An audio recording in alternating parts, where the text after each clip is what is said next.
steam and invention, of magic and mysteries, where nobles wave playbills at scientists who deepen thought, nearly trip over pixies, delivering news to tinkerers beneath the stage of New Europa.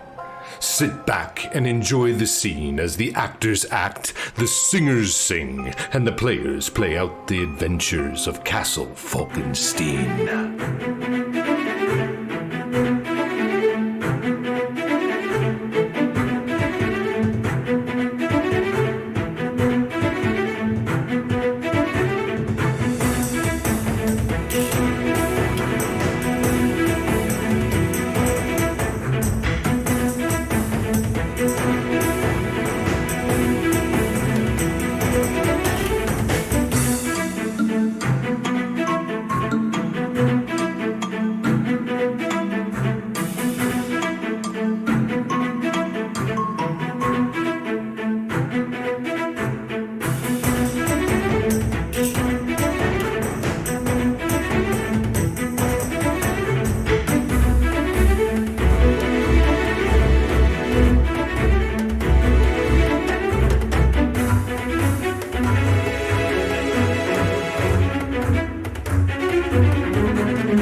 You have been cordially invited to a world of wonder and intrigue, of steam and invention, of magic and mysteries, where nobles wave playbills at scientists who deepen thought, nearly trip over pixies, delivering news to tinkerers beneath the stage of New Europa. Sit back and enjoy the scene as the actors act, the singers sing, and the players play out the adventures of Castle Falkenstein.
Good evening, everyone. Welcome to our third session of Adventures in Castle Falkenstein. I am Simon at Wandering DM. Before we go around and introduce our full cast this time, I would just like to thank our sponsors for tonight's show, starting with Untitled Games, the makers of Castle Falkenstein. You can check them out at artalsoriangames.com, or you can also use the panels down below. For all of the sponsors and everything, you can use the panels down below. I would also like to shout out Mage and Press, the makers of Dark Matter, or the D&D 5th edition campaign setting in space. They are launching their Kickstarter for the starter set in 2 days. You will not want to miss out on that. You can check them out at store.mageandpress.com, and if you use code WanderingDM, you get 15% off all of your purchases. Next up is Found Familiar, a great coffee company. You can check them out at foundfamiliar.com and use code WanderingDM for 10% off. And lastly, Roll20, the platform that we use for all of our games here at Wandering DM. Check them out at roll20.net. And lastly, our partners through the Diceomancy program, Level Up Dice. If you want to get your hands on some fancy new dice, check out the purple torch down below. That said, tonight I will reprise my role as Edwin Thayer, the criminology professor and person leading a double life.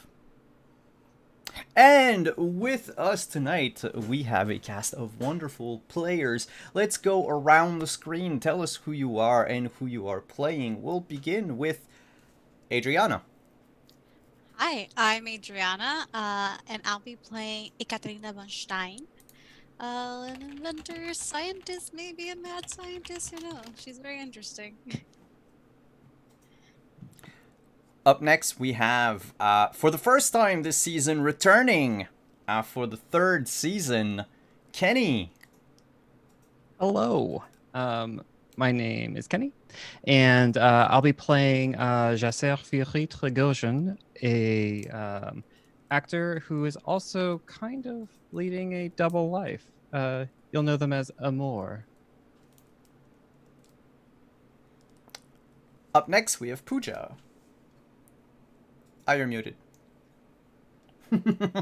Hi, I am now an unmuted Pooja, and I will be reprising the role from last week of Elise St. Pere, the young opera ingenue who has been taken in by some very interesting and influential folks.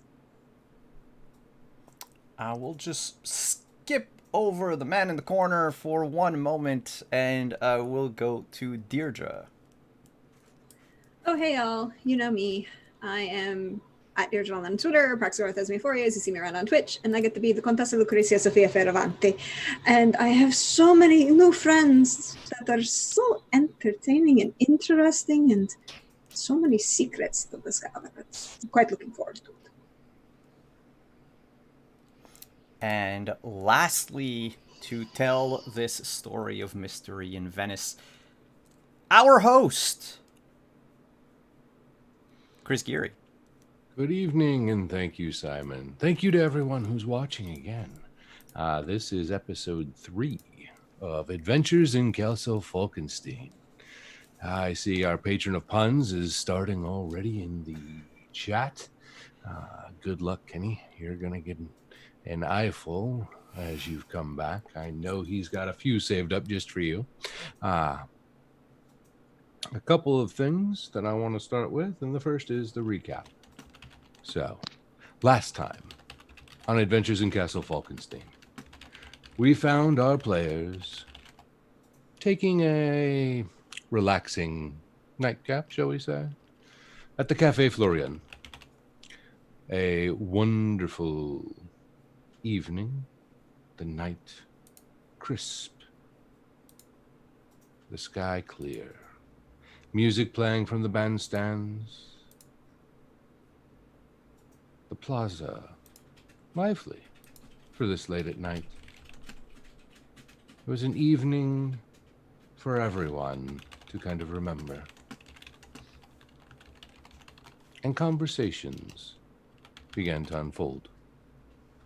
Introductions were made for those who had not met before. Old relationships or chance meetings were rehashed. Details of new, interesting puzzles were shared. And then began the game.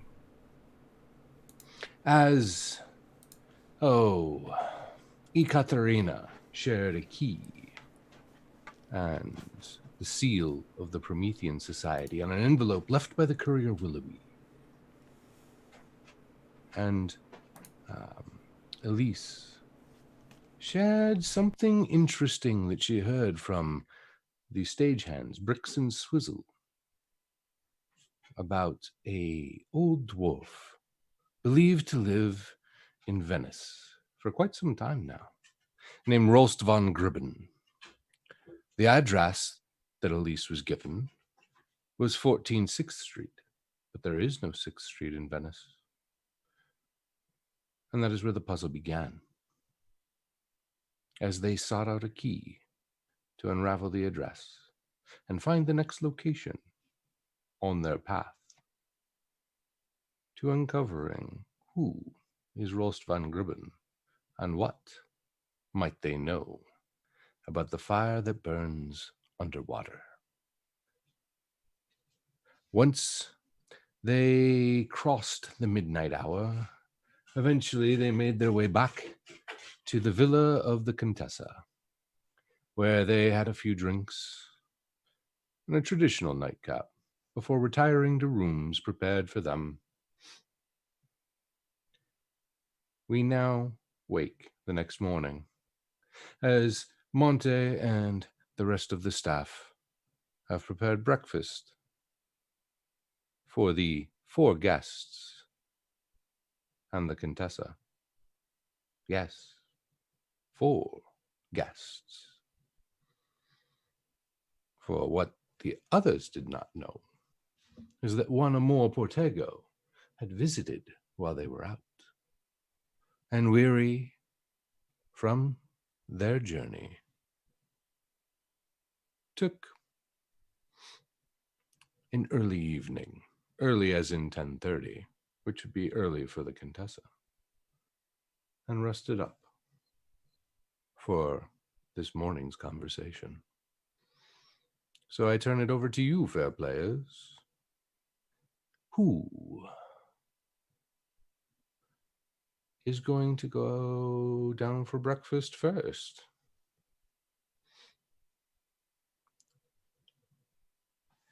Probably a more.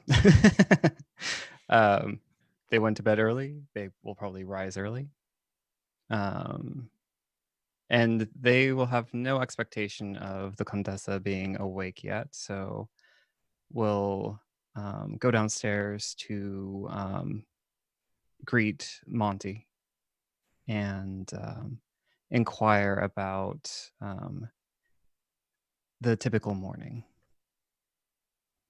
Oh, good morning, good morning. Did you sleep well? Yes, thank you. Excellent. Breakfast is in the dining room.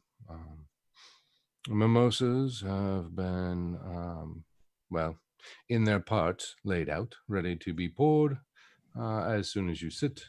Coffee is brewing and will be out shortly, as will, some of the more protein-heavy elements of breakfast. I wasn't quite sure what everyone here ate, so we made a little bit of a lot of things. Un café is parfait. And Amor will follow the directed lead. Excellent. So as you make your way into the dining room that Monte escorts you to and kind of gestures to any seat at the table, you find yourself in a good-sized dining room. Enough seats for 10, 5 or 4 on each side and 2 at each end, or 1 at each end. Standard candelabras, beautiful runner down the middle. It is a gorgeous wooden table and well cared for. and showing off the walnut wood that it is made of, dark and rich in tones. You'll find a total of 5 sittings, all at one end, leaving the other end to be for serving dishes and things of that nature. I think that Amor would grab their cup and go to one of the windows that's overlooking the villa and just kind of stare off and wait. Okay. As you pick up the cup, you notice that Monty wasn't kidding. It was still brewing, so the cup is currently empty. But you imagine that someone will come fill it here shortly. Staring off out of one of the windows, let's see here. We'll say, why not? You're overlooking the canal that goes by, and you can see some of the gondolas that are making their way through the early morning's paths as people head to their respective, I don't know, wherever they're headed. Maybe it's work, maybe it's home, maybe it's an adventure. Who's next? I would say Ekaterina gets up pretty early. Goes downstairs. She'll dressed in last night's outfit, since she unfortunately did not have her bags with her, but looking fresh.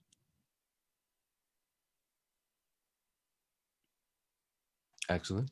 Monte will greet you and escort you to the dining room, telling you about breakfast being nearly ready. All of the components of mimosas are ready to be poured, but have not been poured yet in order to preserve the quality of the champagne. Coffee should be done any moment now, and most of the courses have been finished, but some of the proteins are still cooking. Perfect. I'll wait. No mimosa for me. I can't really drink alcohol. Fair enough. Would you like just the juice? Yes. And he'll point to one of the glasses as a maid comes over and pours orange juice into, well, a champagne flute and hands it to you. Thank you. Lovely service here. You're too kind. Thank you. Do I see? Oh, you will see someone you do not recognize Yeah. staring out the windows. Yes. And like you'll see them kind of peering, like not directly in front of the window and not in front of the curtain covering, but kind of with their hand on one of the covers, and it's slightly open, like they're peering out, but not wanting to be seen. Am I able to sneak up on this individual? What I don't is have- your stealth? My stealth, I believe I bumped it up to good last. Okay. Yes. Great, actually, I bumped it up to great. Oh, last well, okay. session. And then, what is Amor's base perception? Average. How perceptive are you being, though, while watching out the window? Probably lost in thought. So not very perceptive. Gotcha. So unlikely to play a card. No. Then it sounds like this individual seems quite preoccupied. Katrina's going to walk up very quietly. A little bit too quiet for someone her size. She's quite tall. And get close and then just kind of look and peer their head right next to theirs. It's a lovely view now, isn't it? Oh, excusez-moi. Hello. Hello? I'm Amor. You are? I'm Ekaterina von Stein. Oh, it's a pleasure. Pleasure. Are you French? Maybe. Oh, bonjour then. And she'll put out her hand as a gloved hand. They'll take it and Yeah. they'll lightly kiss and Oh, gentleman. enchanté. Uh, um, but you'll see her, and she's quite tall. She's wearing a pantsuit with a nice jacket. Her hair is tied back, nice tan skin, and sunglasses, like little nice circular sunglasses in front of her face. I don't believe we met last night. I don't think you were here last night. And you don't Oh, look like the type to be a burglar. they chuckle. No, I am a friend of the Contessa. Well, the Contessa does seem to have a lot of friends. The Contessa knows many people, but yes, some very good friends. Oh, well, does she know that you're here? I am sure Monty will have told her, Hmm, maybe. Huh. but she knows I am in town. All right. About that time, one of the maids comes up with the pot of coffee and pours or offers to pour into Amor's cup. More, gratefully Yeah. extends their cup, and thank you so much. Merci. And She Katerina looks bows. like she's going to like ask another question, but is instantly distracted by coffee. Would you care for some? Yes, please. No And milk, no sugar. excellent. She turns and walks back to the table, retrieves a cup, pours, and brings it to you. Thank you. The coffee here is some of the best I've had in quite a long time. It is exquisite. Hmm. So, may I ask why you are here in Venice? Oh, I am an actor. I am going to be on stage at the Teatro San Luca. Oh, then you must know Elise Saint Pierre, right?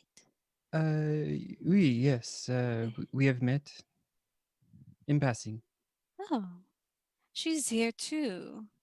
Oh, Yes, that is a coincidence. yes. So there's a professor, Professor Thayer. I wonder, Professor. yes, of criminology. Interesting. Yes. The Contessa does seem to keep very interesting friends. And it's It about is. that time that the next person finds their way to the dining room. Who might that be? I think it would be the Contessa. And she just kind of flounces in and greets Ekaterina, but she said, "Ah, amor, mi amici. I did not know you stayed. You didn't tell me you And stayed." Amor will glide forward and, embrace if that's welcomed. Yeah, she kind of plays it up Mm-hmm. a little bit. Yeah, and to the point where like Amor looks like all of the weight has been lifted off of their shoulders. Oh, Contessa, it is so great to see you. Have you had coffee? Well, of course, you were perfectly fine. You are always welcome at my table. Have you met? I'm assuming you have met my dear friend Ekaterina. Oui. Ekaterina is a fabulous scientist and inventor and does things with, small things and I don't. That is fantastic. I don't. Yeah, Amor looks kind of blank, but nodding agreeably. But so, and Contessa would then just kind of flounce almost slouching sort of at the seat at the end of the table and just turn to one of the maids and "Un cappuccinos per piacere." She So- nods and makes her way to the kitchen. We have. Did you sleep well? And looking just to see who that was directed at. She kind of directing it to the table, sort of at both of you. Katerina would just motion a hand for Amor to answer. Yeah, they you have always had the best furnishings. Yeah, Hmm. well, that's true. I do have very good taste. But Ekaterina and I had a wonderful visit, or actually Ekaterina had the wonderful visit. I had the slightly, and I had a wonderful visit with her, but she had the wonderful experience of meeting a certain individual attached to, the Promethean Society. And Jasser cocks an eyebrow. Oh, really? I'm getting a lot of mixed signals here. I can take away the mixing. I'm not the fan. No, that's not true. I'm a fan of like 2 of them. So you like 2 members, but not the whole.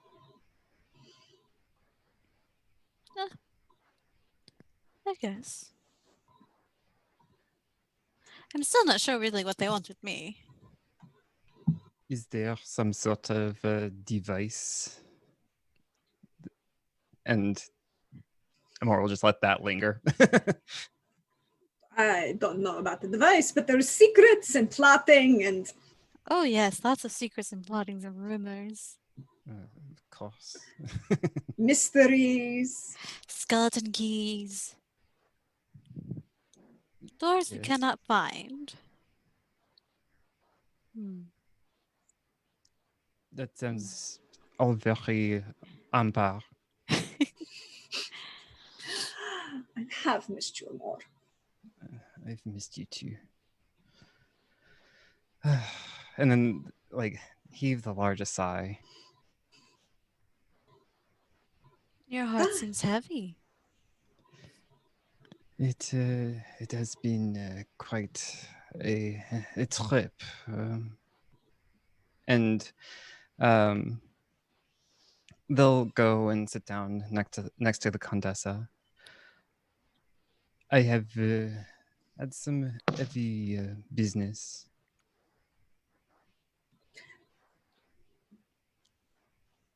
Business or business? A little of both.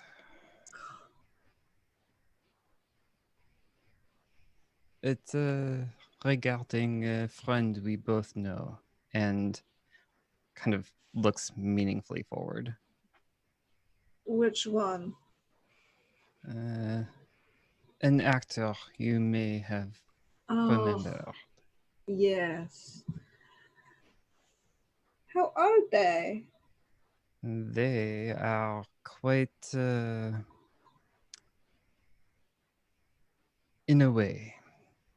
And yeah, Amor takes a sip. Well, we should let them know that they are always welcome and we can always help them try to figure out how to, deal with their problem. Anything that has come up. Maybe a little bit later I can show you a correspondence. Of course. My apologies, Ekaterina. We are being horribly cryptic and talking about people that you have not met yet, and that is so rude. Merci. Hopefully you'll meet them. I am so sorry. love it when people are cryptic, don't worry. I mean, so do I, but I usually...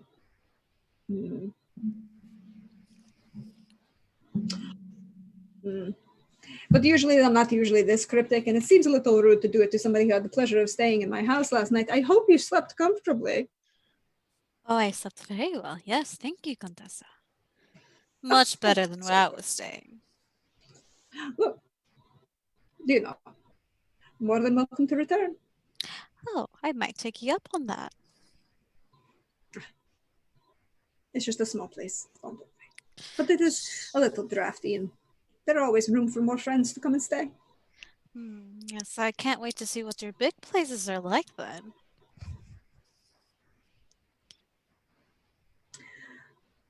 Complicated and currently filled with people I do not wish to see. Sounds like a fun time. My former brother-in-law is well, he's a no good lying asshole, if you'll pardon my language. But So not much has changed. with him, never. Although I did hear that his wife put on an extra 25 pounds, so, you know. I don't know how true that statement is. It was told to me by someone that she had, well, apparently competed with over the affections of a certain gentleman, and that she was very upset by this. So I can't be confirmed that this is something that was actually true. Well, should you ever need someone to, as people say, light a fire under his ass, you let me know. I mean, that could be quite entertaining. You I'm could more always. You could always throw a party and maybe someone will expire. Or combust. Hmm. I have seen people combust. It's quite the sight. And on that very lively conversation, our last two guests happen to make their way to breakfast. Elise had been woken up by the sounds of Ekaterina leaving because their rooms were across from each other, and but unlike Ekaterina, it took her much longer to get ready in the morning to look appropriate and presentable to a society of virtual strangers. So she takes her time to come down and join everybody at the table. Good morning, everybody. I hope everyone slept well. Good morning, Elise. You look lovely as always. Well, why, thank you. Oh, Amor, darling. What a lovely surprise to see you here. Bonjour, mon amour. Bonjour. And Amor will get up and go to like friendly. Like, did we establish that we're like friendly or? Yeah, we had mentioned that we were friendly and that you had introduced me to the Contessa to begin with. Okay. But I don't know details about it, except also I think you might, because I did end up moving my connects up, like you were kind of instrumental in like showing me around, because I've been around for a couple of months, but just fresh off the boat otherwise. Yeah, so Amor will say, I'm so happy that this friendship has blossomed. I'm blessed in so many ways just by knowing you. Oh, and Amor will visibly blush. Oh. Good morning, everyone. Morning, Professor. Good morning. I trust you slept well, Professor. I normally have awful sleep when I'm not at home, but I have to say, I don't know what you do with your mattresses here, but I slept like a log. Good to know. This is my dear friend, Amor. Amor, this is my new friend, Professor Edwin. Professor Edwin. Professor Thayer. Edwin Thayer. Nice to meet you.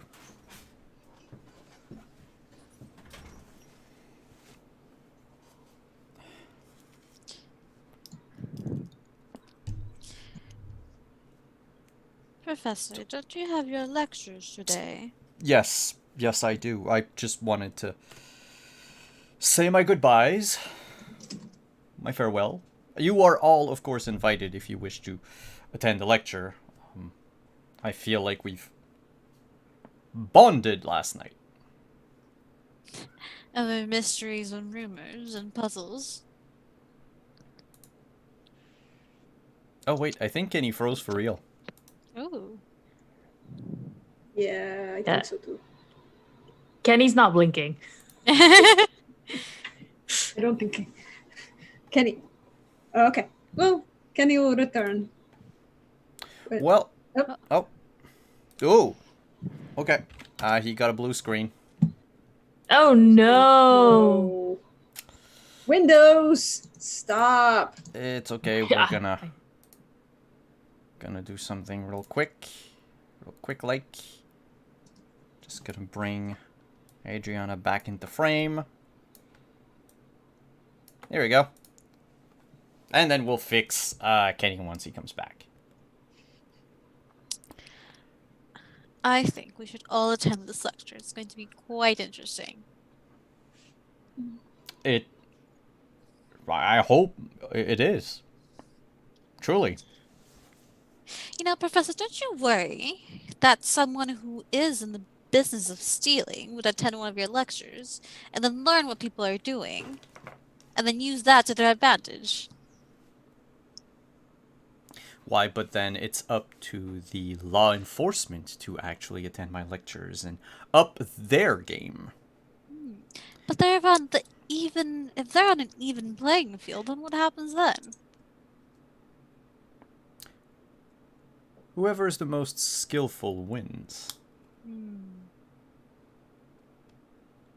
I always thought thieves would be more skillful because the police, the law enforcement always have this kind of hive mind and have to jump through 30 hoops just to move one step forward and then 2 steps back.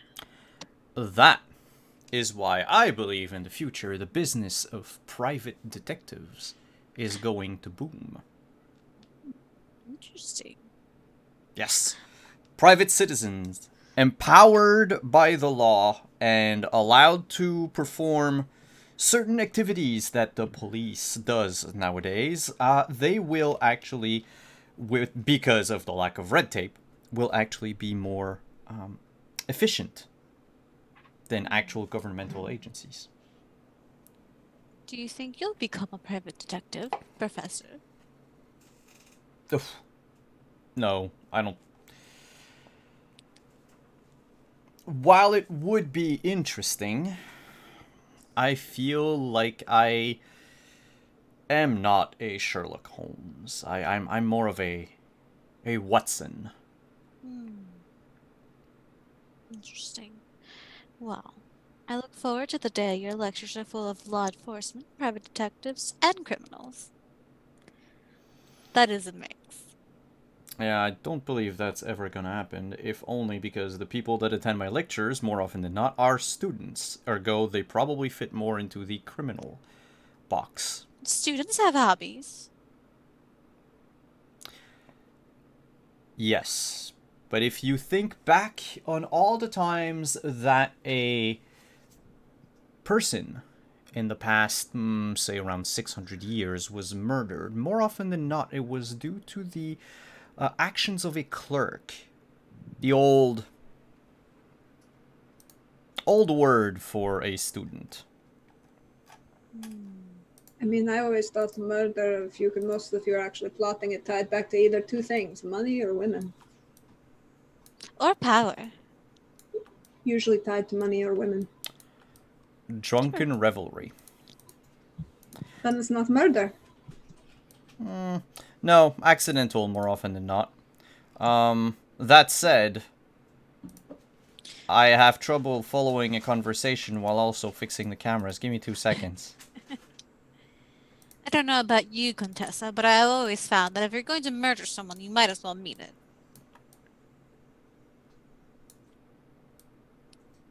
See, that is where I would beg to differ. Because then you would have motive. If you are to murder someone, which this stream is not advocating, it should be a completely random person in a place of the world that you are unlikely to visit ever again. Yes, but you should still mean it. Accidental murder is so boring. Edwin makes a mental note about Ekaterina. That is all. I do want. but the Katerina.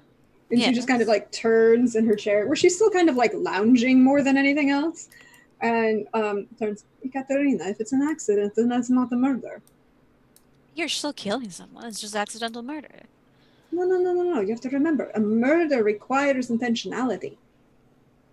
You have to choose to kill them for it to be a murder. If you just happen to accidentally cause somebody's death, that is not murder. Why is Definition of everyone murder around has this? really changed over the last few years. You were saying something, Professor. Why is everyone around this table interested in murder? Well, It's an interesting topic. I for one am not. Thank you. I I'm just sorry I included you. really enjoy this cup of coffee, so that's what's been occupying my time. I do love listening to y'all talk. I just really enjoy murder mysteries. Ooh, I do love a mystery, especially the See? fictional ones. But Yes. never did think of myself as someone who could attempt any of the feats. No one ever thinks themselves a murderer until the moment strikes. Well, I suppose that's true. You never know what people are capable of until they're pushed to the brink. But I do not wish to find out. Neither do I. But as well, that maybe your students are maybe not the murdering criminals, but maybe they're thieves. Or maybe they're choosing to better themselves and possibly then become police officers or private detectives, as you are proposing. Or all of the above. Also true. If Or you're a thief who works for the law or proves yourselves to be a private detective, then that's a perfect getaway. Perfect cover. Perfect alibi. of course, there's also the option that they're just collectors of knowledge. That too. Like so That- many of us at this table are. That is very true. Knowledge is very interesting. I am always a fan of learning new things. Yes. Same here. Would Professor, your lectures are open? We can all attend. What hour? It begins at noon. 1 p.m. That's not Maybe too if bad. maybe I shorten luncheon. And breakfast is being served. Ooh. Thank you, Monty. I so appreciate it. Please, manja. Don't mind if I do. It's like all the meats on her plate. The Contessa has just a little bit of fruit and is sipping the cappuccino, and that's about it. Elise will have a small selection of the assortments. I must say the food here is quite delicious. It's not surprising your taste is as exquisite as you are, Contessa. Thank you. I do appreciate that. But then we should let, the good Professore has about, 3 hours? Chris? About that, yeah. About 3 hours before you, maybe a little closer to 3.5 before your wonderful lecture. It's just enough time to go to the haberdasher. I will have to introduce you, Elise. I have a wonderful haberdasher that I should introduce you to. Oh, sounds delightful. We could also speak to the dwarves of the opera house. Also true. Are they awake at this hour?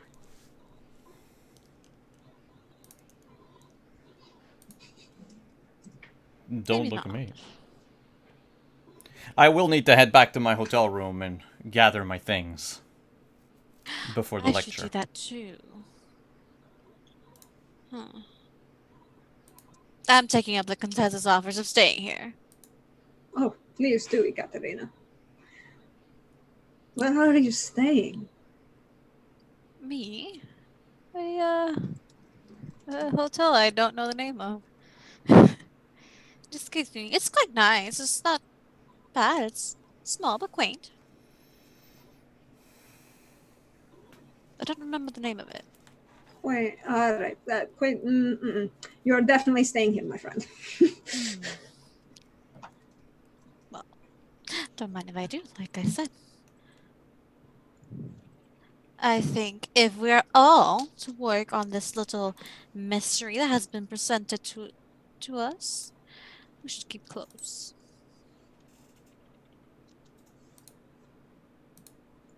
Well then, we'll let the.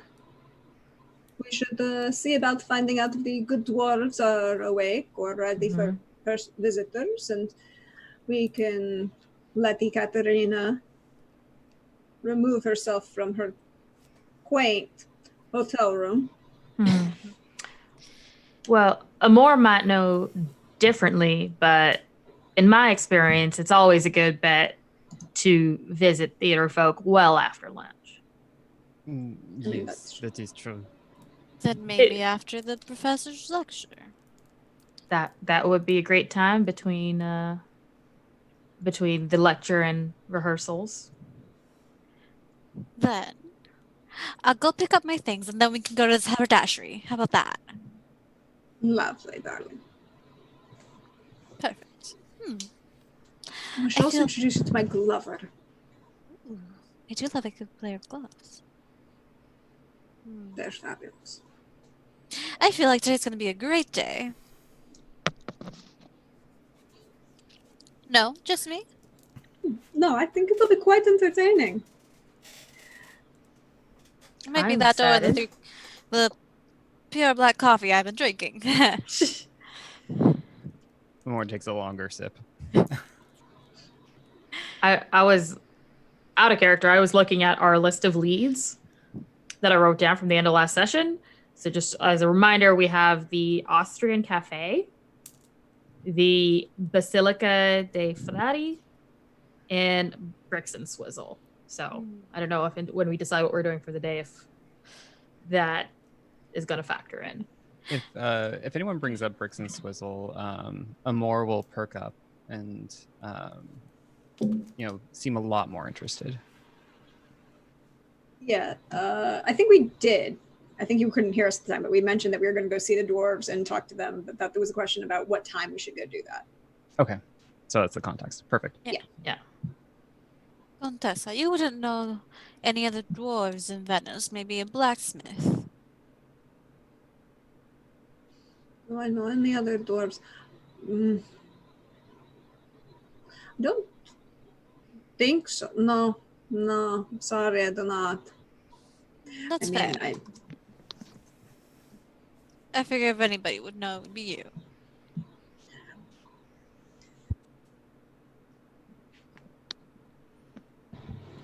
Well, I'm sorry to disappoint, but in this case, I do not actually have that particular connection available at the moment. But yes, I should introduce you to my haberdasher and my glover, and we should let the good Professore go and get himself ready for his wonderful, thrilling lecture. Yes. We ought to be learning something. Apparently, the good Professor is a professor of criminology. Yes. The science of crime. Or more likely the science of solving crime. And you are involved with the Promethean Society? God, no, I have no idea who they are. Ah. Why would I... Should I know about... I think we discussed them last night. Yes, they're the vigilantes, Professor. But I am not. I am by far not a vigilante. would do things according to the rules. Interesting. Okay. Indeed. Well, maybe we'll learn a few things and not follow certain rules. As the conversation winds down and the breakfast is consumed, the staff will clear the dishes and prepare those of you who are headed out, like the professor. Prepare your things, your coat, hat, whatever other belongings you carried with you, for you to be able to embark on your path, and including a gondola that they have procured for you.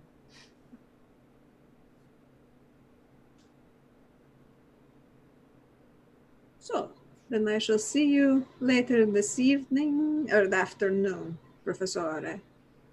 I will see you all this afternoon then. Ekaterina, you're going to your hotel? I would love to go and freshen up so I don't walk around in yesterday's clothes. Well, then why don't we say we meet at the Cafe Florian in about an hour, 2? Perfect. I should be able to send my bags here. Let Monty know, and he'll take care of it. All right. He is fabulous in that way. I'll make sure to do that. Thank you. And Elise, are you heading back to your hotel, or are you going to come shop? Are you going to join me for some refreshments? I could certainly join you for some refreshments. As discussed, the theater won't be alive for quite a while yet. And Amor, darling, what are you up to this day? I had no plans. I did need to stop in at the theatre to speak with Fastia, but otherwise, no plans. Well then, I will say goodbye to the good Professore and Ekaterina, and we shall head out and enjoy a morning sitting in the cafes. That sounds lovely. Sure does. Get everyone ready to go. And would mention that she might be sitting at the cafe on the way to the Piazza San Marco. She would mention to Elise and Amor that if they want that Rost von Gibbon is an Austrian name, and if one wishes to know more about Austrians, that is the cafe one should attend, the Grand Cafe Quattri. I cannot. I shall sit here and wait if one wishes to speak with them. Okay. I turn to Amor. Are you very good at coaxing information out of people? I don't know about coaxing, but people do talk around me. Okay.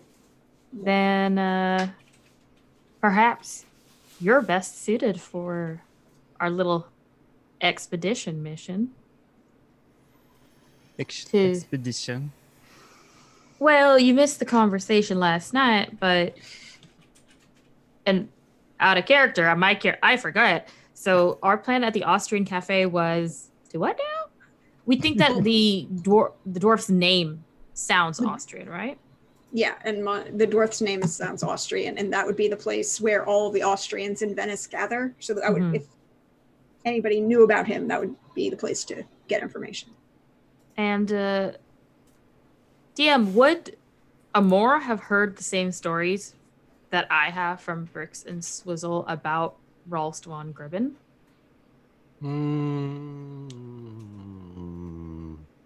Let me pull a card. Red is yes, and black is no. So I'll pull one card. We have not just a yes, but a hell yes. Yes. Amor was at the same event where Bricks and Swizzle got a little tipsy and discussed. Well, Bricks got tipsy. Swizzle got a little bit drunk, but mostly Bricks was the one telling the tall tales as his norm, and discussed that they were hoping to find Rolst von Gribben there in Venice while they worked, and the address of 14 6th Street. Okay. So a few other details that Amor would remember from that particular party, as they have had previous encounters with Bricks and Swizzle and have learned to parse Bricks's stories for what is exaggeration and where truth might lie, is that Rolst von Gribben is more of a title than an actual person's name. It is the way that Bricks continued to refer to it. They would use, occasionally drop it because of their slurred drunken speech, but they would use articles, the Rolst von Gribben, rather than just the name Rolst von Gribben. Now, that could make it sound like they were prominent to someone that didn't know, but from Amor's past history with the two dwarves, they would know there is that slight variation. Another thing that they would have kind of gleaned from the story about this character is that the title is passed down from generation to generation, and their goal is to invent the next great evolution in dwarven inventions and dwarven history. So the first Rolst von Gribben, which was a name, was a dwarf who actually helped the fairies at that time give up their fairy magics in favor of being able to work metal. Subsequently, a number of well-known dwarves who have left a very large mark on history have been granted that title from time to time. One most famously known throughout New Europa is Rhyme, who has worked in Castle Falkenstein for King Ludwig on multiple occasions. But about 5-6 years ago, Rhyme gave up the title to another dwarf who had promising schematics. And it has been here in Venice ever since. So casually, Amor would, drop that history bomb. See, Amor, this is why we need... I can't stand talking to Bricks and Swizzle for long periods of time. They keep stealing my drink. Well, if you didn't drink the best. There's no reason to drink cheap alcohol. Ever. Oh, at that mention, I gave Monty a bottle I was gifted. Perhaps this evening we could break it open. Well, if you wish to share your very fine gifts, Amor, I will happily indulge you. Amor looks over at Elise, and it was a patron of our performance for the next show. Oh, really? Who, pray tell? Agrippa Agrippa Gaio. I'm sorry, what was that? Agrippa Agrippa. Gaio. Gallo. Gallo. Lo. Gallo. Okay. Gallo. The last Agrippa I knew of that didn't done very well for their family line. Amor kind of looks at the fineries of what both of you are wearing and says, he is involved in silk. Oh. More. Have you found a dressmaker for me that meets my qualifications and talents? Not a dressmaker, just the material. You have to Well, find you some know. other hands for that. It is so hard to find a fabulous designer. It And meets all one's qualifications. Amor puts their hands out, kind of twirls around. Yes, but I do so. I mean, as much as I have very strong opinions about that other woman, Carolina, her dress was fabulous. Yes. But, so, Elise, Yes. what do you say? Should we wait or should we let Amor introduce us to their very dear friend with new silks? Well. That would be a carriage ride and a day. Ugh. Oh. Well, I suppose that Didn't- answers the question. They may be coming into town for the show. It would be lovely to meet them. I guess then we'll just have to be satisfied with hats and gloves. And coffee, of course. And Prosecco. And red wine. Oh. I do have to introduce you. I found a fabulous vineyard nearby, and they're just perfect. Perfect. But yes, Elise, I am very sorry to say that so here's the facts. And she kind of just sits at one of the tables outside Cafe Florian in the Grand Piazza, San Marco. I cannot be seen having anything to do with that, as she points to the Grand Cafe Quadri. My late husband was the Conte di Siracusa. I am the Contessa, Dowager Contessa di Siracusa.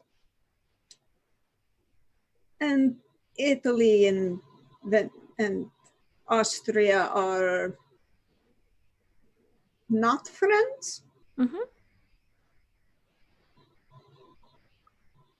So unless I really want to cause an international incident and possibly get multiple people shot, I should not be seen anywhere near walking into that space. Fair enough. Amor, do you have any such restrictions? No. I am French. I do what I do. Yeah. And I'm just the wild American no one can predict. So But it would be good if you would want to come with me. We could Of course. make an entrance, and we can both get a little attention. that sounds like a lovely time. Contessa, we will meet you back here. I'll make sure we have refreshments for when you're done. Merci. You're very kind. I'm sorry for just throwing you at this, Elise. It is usually not my personality to just, throw people at problems. That I just... I don't mind. After all, I just think of this as another sort of acting practice.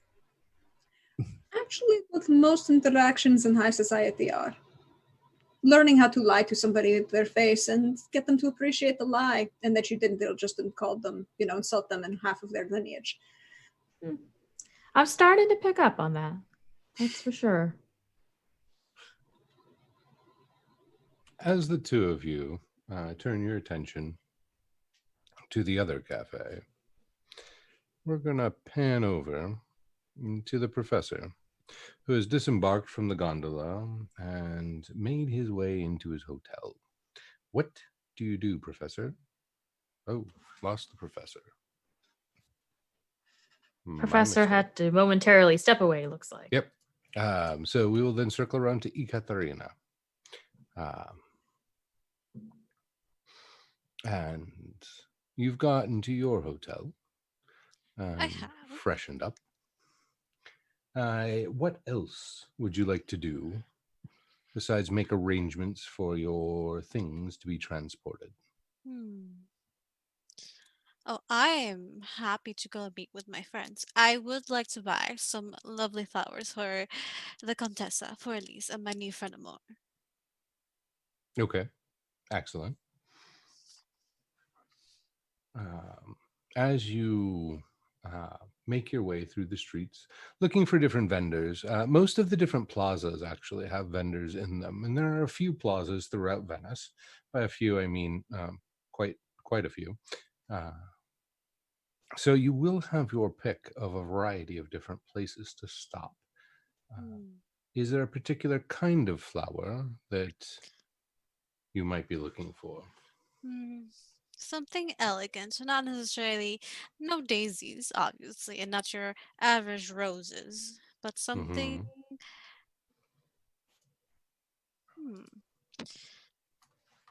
Something colorful, but delicate for Elise. Okay. Something elegant and beautiful for the Contessa. And something.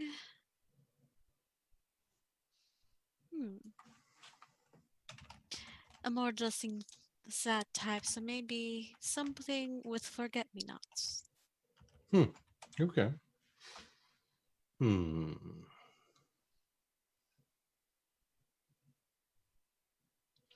So, as you make your way through the different stands and see a variety of them, you will find, let's see, we'll go with a, number of Alpine Asters, which are actually one of the oldest cultivated plants in all of Italy. They come in a variety of purples and periwinkles, so there's some color to them, including some white. Smaller flower, nice, fragrant, but not as boisterous as a daisy. You would also find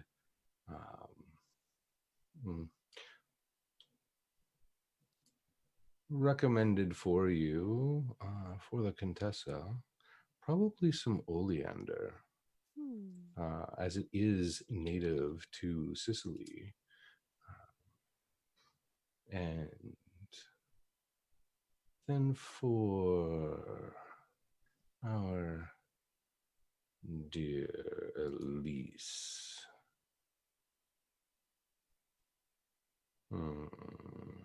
delicate, probably some very lovely purple iris.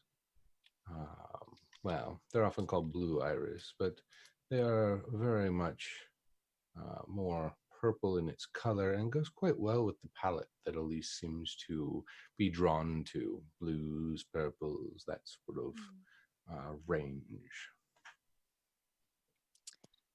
Then I will pick those up respectively for each of my new friend. The merchant will thank you. Thank you. And bid you good day. Good day. And she just walks with a pep in her step. As you do make your way toward the plaza, now we're going to shift over to the professor, who had disembarked earlier from the gondola and made his way into the hotel to prepare for the, the lecture today. Professor, what sorts of preparations might Edwin Thayer make?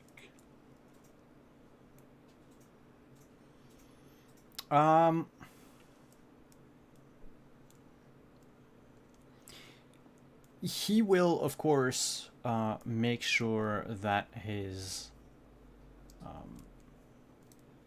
suit for the day is ready and pressed and clean. He would be wearing the same tweed jacket he's wearing at the moment, the one he had last night. So would just make sure that, send it to be cleaned at the hotel. Make sure that it's ready before he has to leave. Go over his notes. Prep a bag of tools and I was going to call them props, but objects that he wants to show during the lecture. Shall we call them artifacts? I mean, I doubt like a magnifying glass is an artifact. Well, not in D&D terms, but it is an artifact when we come to, tools and such. Artifact of the trade, sort of thing. Okay, I thought artifacts always meant something old. Not necessarily. Let me see. Maybe. They're usually examples or anything you're using as a presentation. Yeah. Object made by a human being, typically an item of cultural or historical interest. Something observed in a scientific investigation or experiment that is not naturally present but occurs as a result of a preparative or investigative procedure. Well, today I learned a new definition for a word I knew already. But I didn't know the exact definition of it. Nice. So, I was going to say, I thought there was a science term or science definition for artifact. I just had to go find it again. And he would put all of that in a sort of like a leather handbag. And would just, in case, would pack everything else in a suitcase. All the clothing he had brought with him and everything, put it back into the suitcase in case he needs to move from the hotel back to the Contessa's mansion or what have you later. So that's already done. He'll just come back around to go pick it up. Okay. Excellent. And he will straighten his bow tie, put his jacket on, his bowler hat, and make his way to the university. All right. I'm assuming you plan on going a little bit earlier? He would plan on being there at least a half hour before. Excellent. You'll be greeted, obviously, by the faculty, and they will escort you, not because you need an escort, but because they are very much intrigued with this will be your first lecture of your series. So they're very interested in what you plan on presenting today, and they'll make small talk, which is not really small talk because they are truly interested in what's going on, as they lead you to the lecture hall where your lecture will take place. It seats a capacity of about, I'd say 110, 120 people. It's one of the larger lecture halls they have, specifically for presentations and some ceremonies.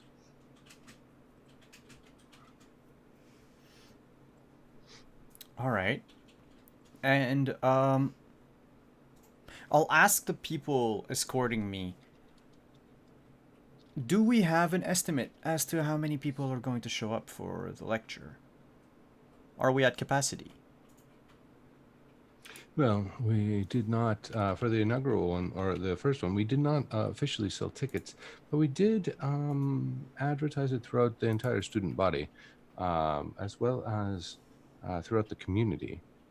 We are hoping for a large turnout. The third in your series, which you said you were going to talk specifically about criminal organizations and the development of criminal tactics, is one that we did ticket so that way any of our law enforcement friends who wish to attend could reserve seats. Oh, great. Good on them. I would have to add a few seats for friends of mine. Acquaintances I have made in Venice that would be interested in attending. If you wouldn't mind, I would need 4 seats, really. Oh, no, that shouldn't be a problem. We will make sure that in the faculty section that we have an additional 4 seats set aside. That way there is no question about them being used. Good.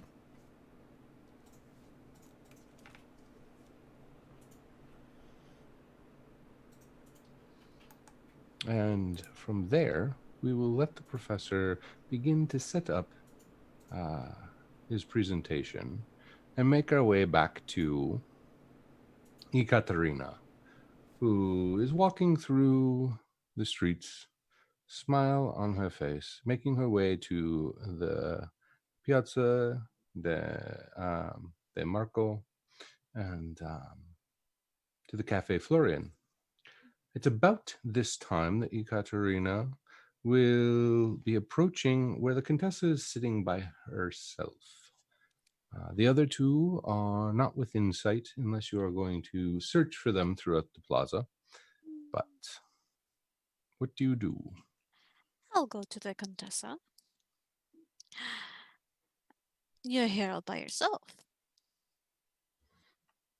Well, Moore and Elise thought that they would take advantage of this opportunity to have a conversation with our dear Austrian friends, and there's no reason for me to be there. Oh, right, you have a distaste for the Austrians. Political. Political distaste, still a distaste. It's all right, I don't mind. But here, this is for you. And she'll hand you a bouquet of oleander. Beautiful and deadly. You know me so well. Hmm. Thank you, darling. They're gorgeous. Very welcome. I thought my new friends would enjoy something pretty. I don't think Professor Thayer is one for flowers, though. No, I don't think so, but I do think that the professor is a little more than he seems. Oh, do tell. Ekaterina, you know me very well. Or Yes. moderately well. Moderately well. You would say that I have some skill in evaluating possibly the attentions of others? Yes. He is not as oblivious as he appears.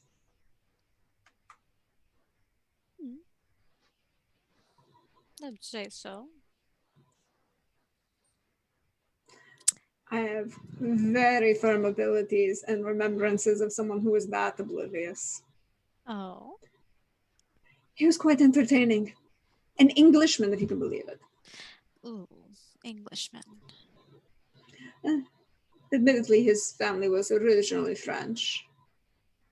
And he was a sorcerer, so there was that. Oh, interesting. An oblivious sorcerer. Mm. No, that's very good at the small, focused things and not so good at the was he at wide least things. pretty?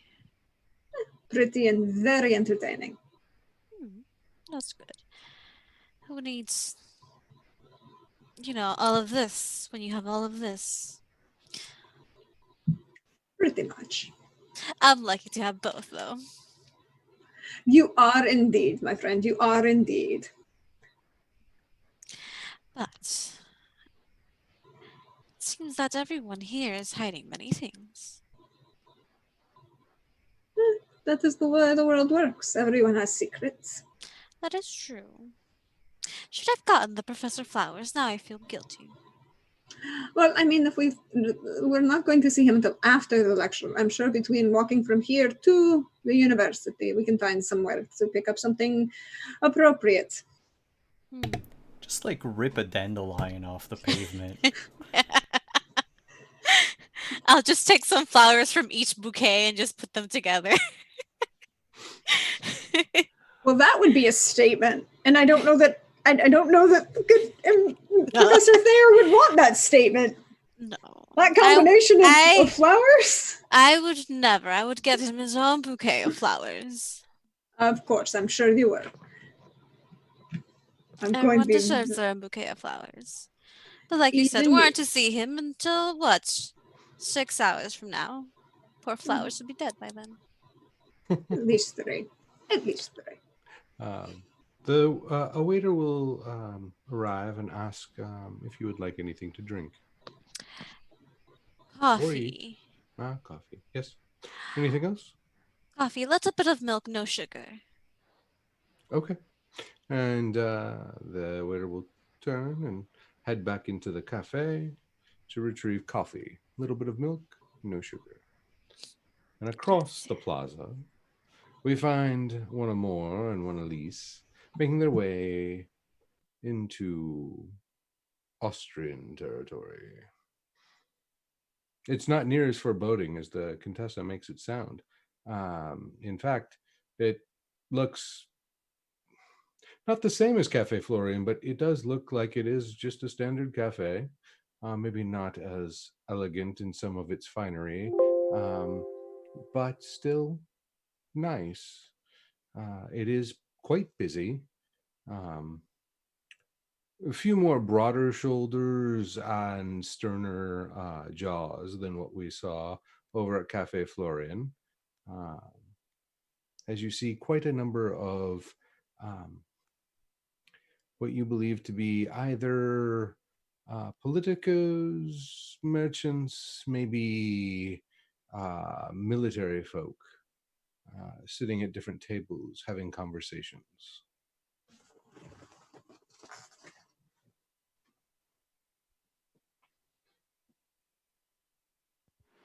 There we go.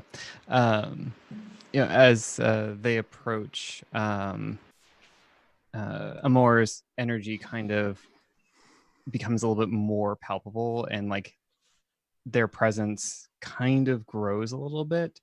And they walk with a little bit more purpose, but not to like overshadow Elise.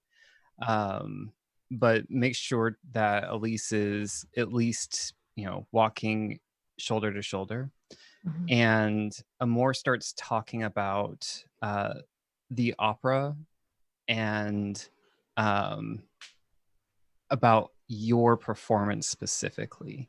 I know, so you were an understudy, right? Or are you actually performing?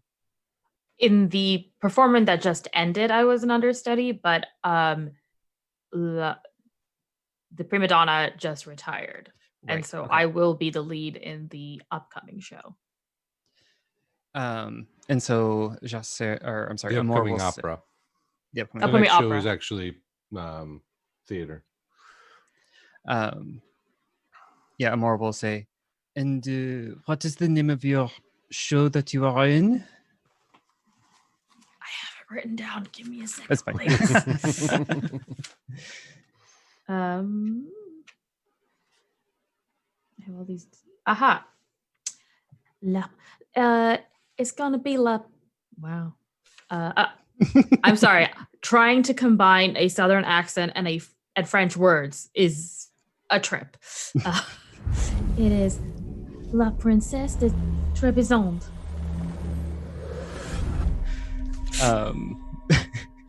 And that hurt my soul a little bit to say. Amor will go. Elise, you're going to be starring in this opera, and will like gesture broadly as they enter the cafe floor area, and we'll say, "Oh, did you get this part. You are so magnificent. I would imagine they would just offer it to you straight away.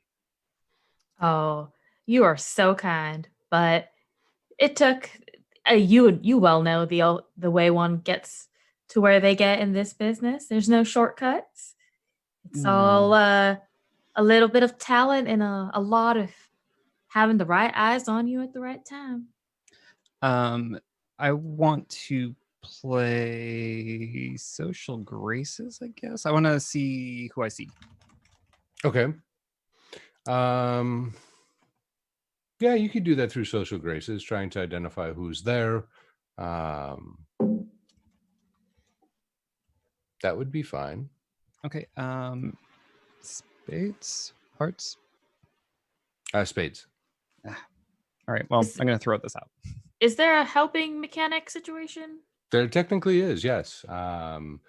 What would happen here is you wouldn't be able to play a different card because that is the lowest spade that's available between the two of you. But you would be able to combine your social graces, your base value, and then add 2 to that instead. Okay. We'll do that. My social graces are good. Same. Okay. So that'll be a total of 12 plus 2. That's a 14. As you scan the area, you will note, is there any particular type of rank or station that either of you might be looking for? I mean, given what we're trying to do, probably some sort of higher ranking, like tradespeople, or even I don't know if they would be here, but dwarven folk. Okay. There are no dwarves at the cafe that you, at least, none at this time. But there are a number of different merchants, people who may deal in some of those particular areas. Elise, was there anything in particular for station or area of expertise for those who Elise was scanning for? Elise was looking for rich merchants specifically, especially given what Amor said about this name possibly being a title. So somebody who is in industry and would know other industry folks, but also would know or care about things like titles. Okay. So no one with like obvious soot on their hands or anything of that sort. Fair enough. So, with that in mind, dear players and audience, we will go to break, and when we return, we will find out who our pair of theater, stars, or stars in the making, do encounter at the Grand Café Quadri, as well as we will finish up what has been revealed, as well as pass out another lucky 7 thanks to the donation by Godless Lawyer upon our return. So we will see you soon. Stick around, everyone. Grab something to drink. Grab a coffee, or maybe something of the adult variety. Stretch your legs, grab a snack, and come back in about 5 to 10 minutes.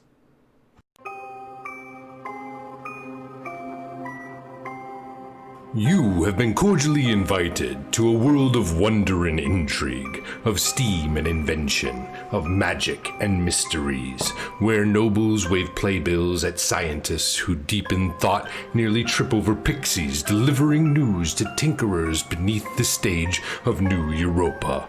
Sit back and enjoy the scene as the actors act, the singers sing, and the players play out the adventures of Castle Falkenstein.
You have been cordially invited to a world of wonder and intrigue, of steam and invention, of magic and mysteries, where nobles wave playbills at scientists who deep in thought nearly trip over pixies delivering news to tinkerers beneath the stage of New Europa. Sit back and enjoy the scene as the actors act, the singers sing, and the players play out the adventures of Castle Falkenstein.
You have been cordially invited to a world of wonder and intrigue, of steam and invention, of magic and mysteries, where nobles wave playbills at scientists who deep in thought nearly trip over pixies delivering news to tinkerers beneath the stage of New Europa.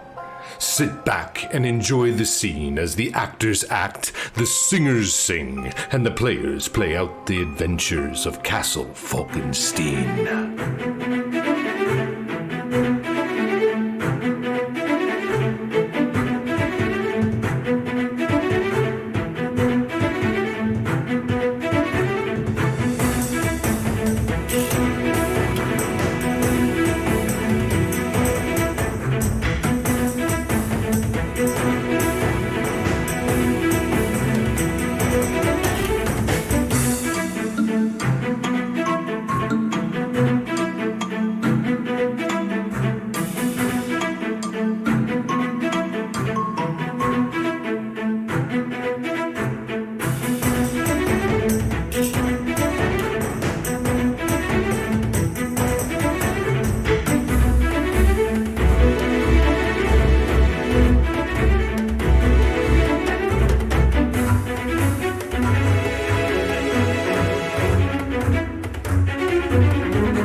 And we're back. Hello.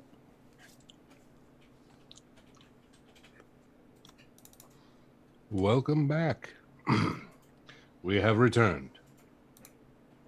And with it, we are going to find out who will benefit from a little blessing from Lady Luck. And this time, I'm going to use a randomizer in Roll20.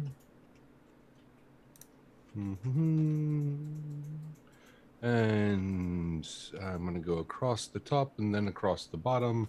1 through 5. 3. Elise, you have a lucky 7. That means it's basically like a 5th card that does not leave you. You can play it at any time, once, and of any suit in which you wish. I should have mentioned this at the beginning of the stream as well. You all have a Deuces Wild based on previous donations. Or we can, because I didn't announce it at the beginning of stream, we can save it for episode 4, as it will expire at the end of the episode. So either is fine. Which do you prefer? Do you want it for the rest of tonight's session or for next session? At worst, could we say from break to break? Yeah, we can do from break to break. From now on to once we take our break on the other one. We can do that as well. Whichever you prefer.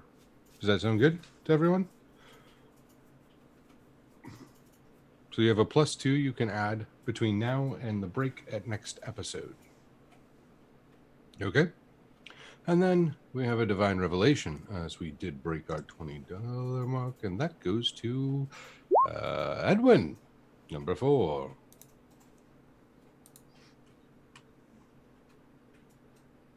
So, Edwin, you will take a look at your character's skills. Any of them that are currently at average. Not poor, not good, not great, but at average. You can move one of them up from average to good, and as you do so, reveal something for the audience about your character. Something they've learned, something they've grown from over the course of the first couple sessions, or maybe a secret that they wish to reveal. Oh, from average to good.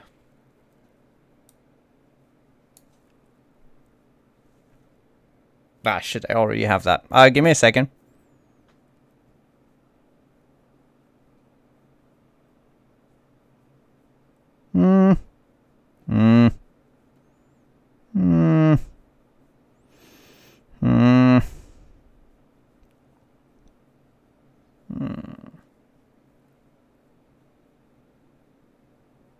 I got one. So it was back in let's go with where's Munich again? Bayern. It's in Bayern, yep, right? Bayern. All right.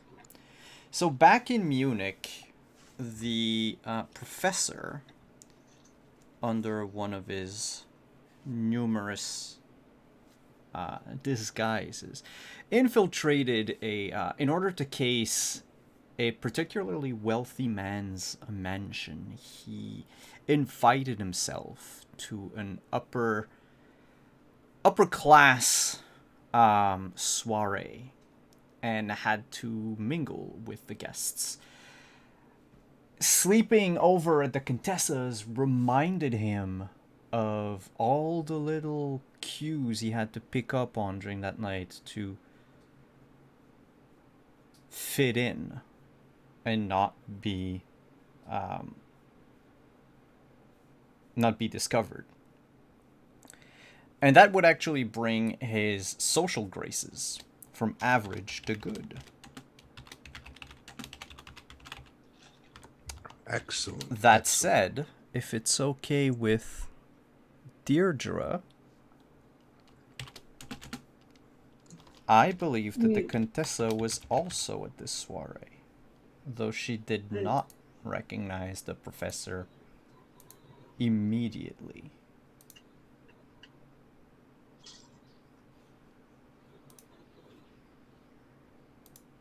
She had to have been very distracted by something else for her not to remember a face. You 'cause were that's with her the job. captain. But the professor was That doesn't mean in anything. disguise at the time. Oh, a disguise. Okay. Yeah. Because being with the captain would not have prevented her from remembering a face at a soiree.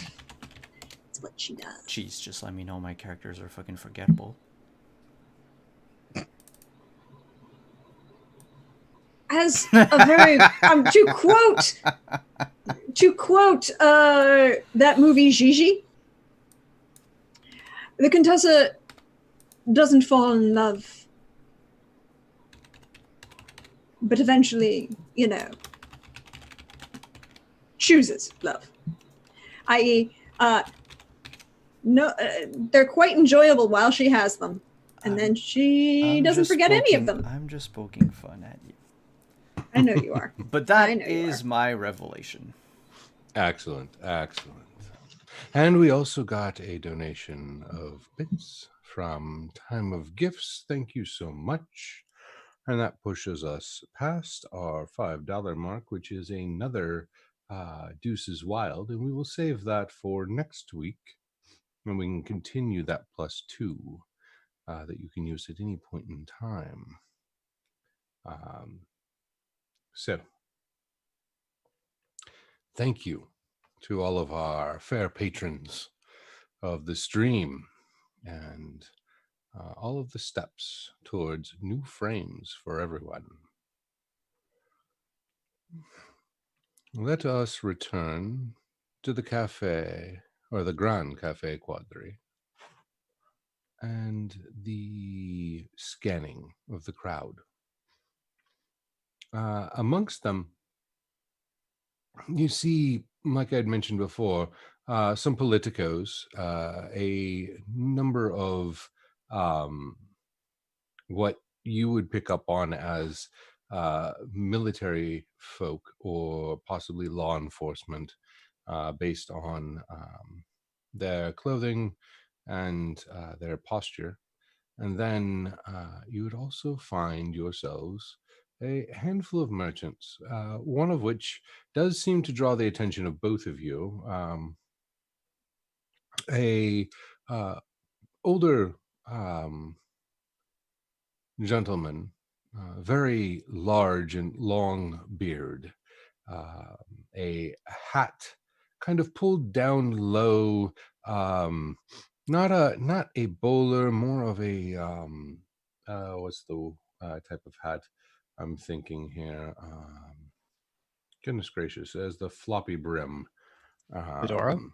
No, not at that time period.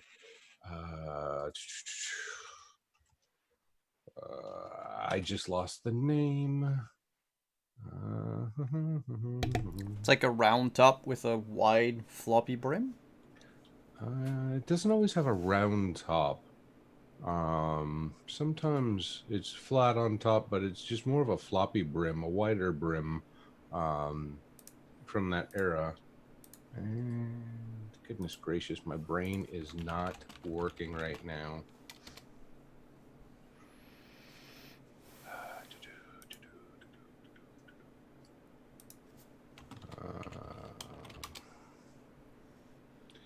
No, I will have to come back to that. Anyways, that's the description of it. The hat itself is, oddly enough, a maroon color.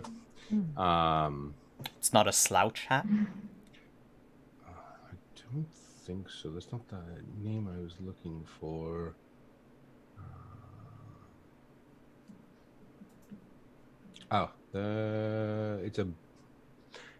It's sometimes called a. No, that's not the one I wanted. That's not it either.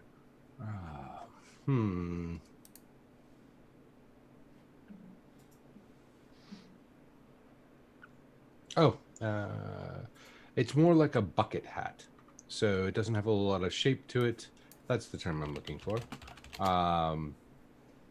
More modern ones are a little fancier than they used to be.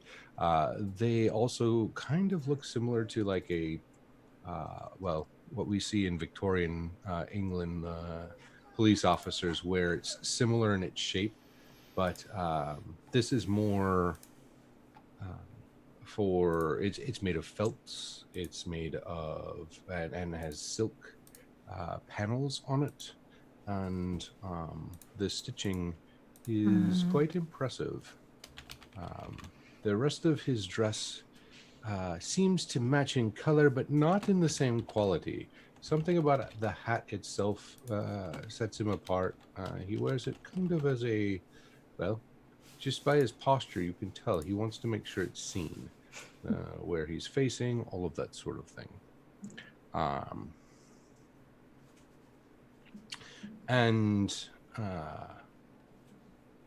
He's busy writing things down currently and kind of looking at the other people at the table rather than at you all.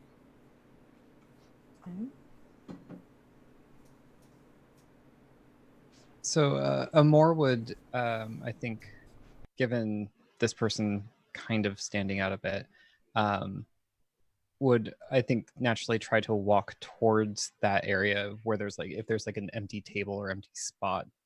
Mm-hmm. And then would kind of gesture and pull out a seat for Elise. Okay. Elise will take it. And Jasser will sit in the opposing seat. I'm sorry, Amor will. As you take your seat, you'll kind of see him, like he's looking past you all for a minute as he continues to finish his notes. And then he rolls them up, sticks them in his pocket, and turns his attention to the two of you, his quill laying on the table itself and his hands now folded in front of him, and says, "Ah, yes, what sort of business do we have today?"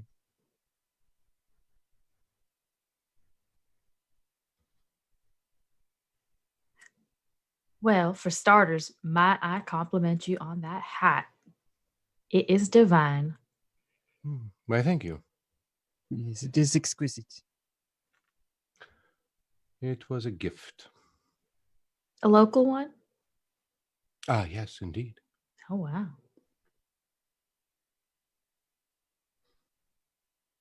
And Amor will gesture out and lead their hand out and say, "And you are?"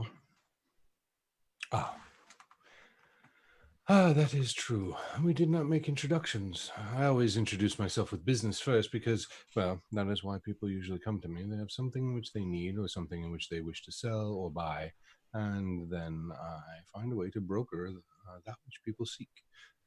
So what is it that you seek, dear friend? Introduction. Oh, yes. That's what we were doing. Introductions. Where are my manners? I apologize. Madam, do I know you from somewhere? You look quite familiar. If you are a fan of the opera, then you might very well have seen me before. No, that can't be it. I've never been to an opera in my life. My name is Pasquino. I am a merchant of sorts.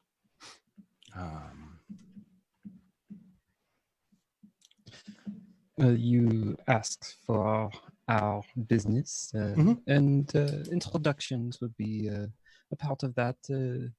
This is Elise Saint Pierre. Saint Pierre. And you? Yes. I am Amor Protego. Amor. That is a intriguing name, Protego.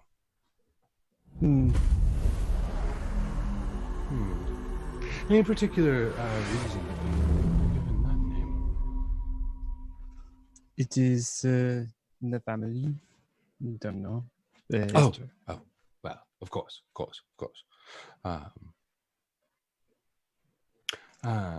Very nice to meet the both of you. I didn't know that this was the kind of business in which, how do we say it?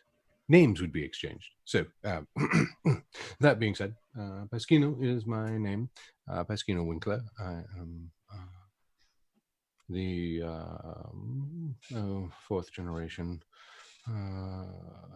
proprietor of Pasquino Imports.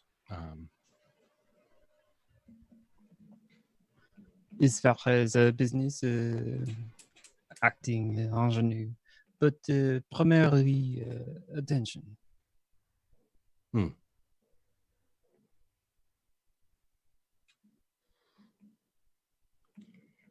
I don't know.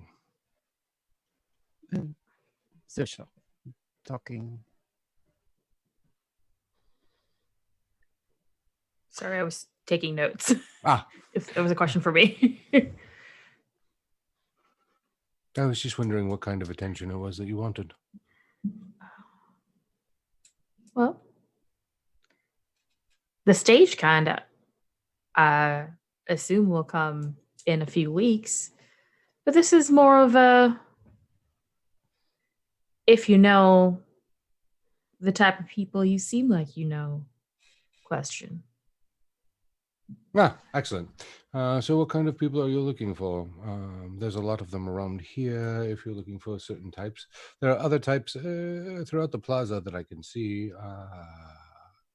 He kind of raises a pair of glasses from a chain that hangs around his neck and raises them to his eyes and kind of looks out into the plaza a bit and goes, "Oh, I did not expect to see them today. Interesting. I wonder where they're headed." Confession again, I bet. Anyway, so is there a particular kind of person? Blacksmiths of a specific sort. Blacksmiths. So we want smiths. You say of a specific sort. Is there a certain type of smithery or interested in, or particular product that they make or are known for? Maybe not what they are known for, but their moniker, who they are known by. Interesting.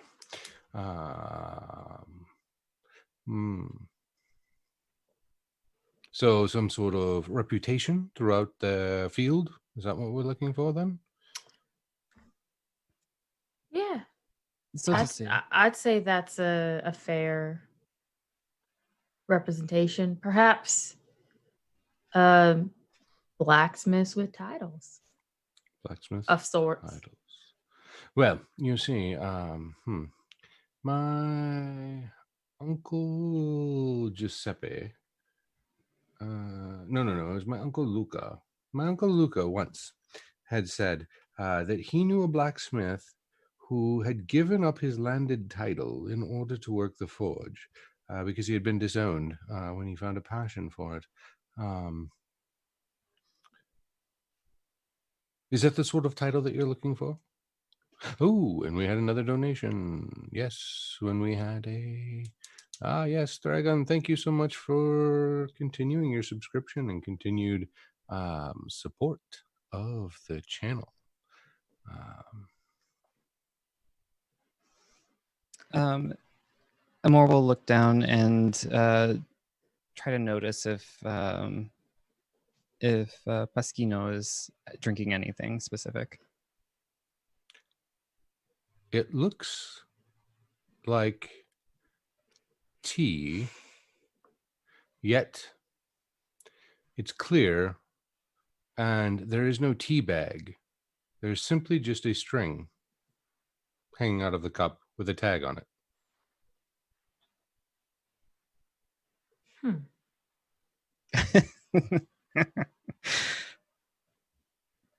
Interesting. May I get you another? And Amor will gesture vaguely forward at the cup. No, I'm fine. I've just been recently topped off, and he'll take a sip out of it. There is liquid in it, but it is just looks like hot water, and it doesn't smell fragrant of any sort.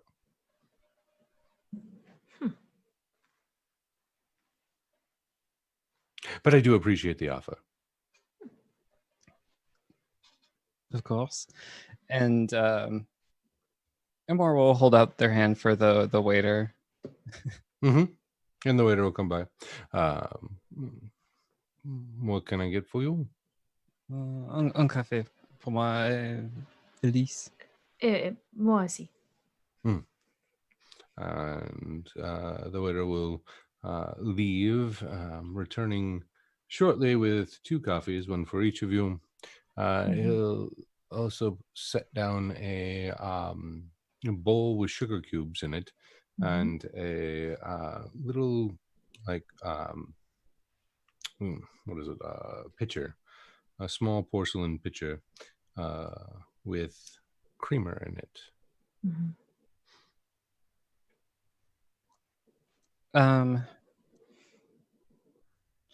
Amor will sip their coffee black, and how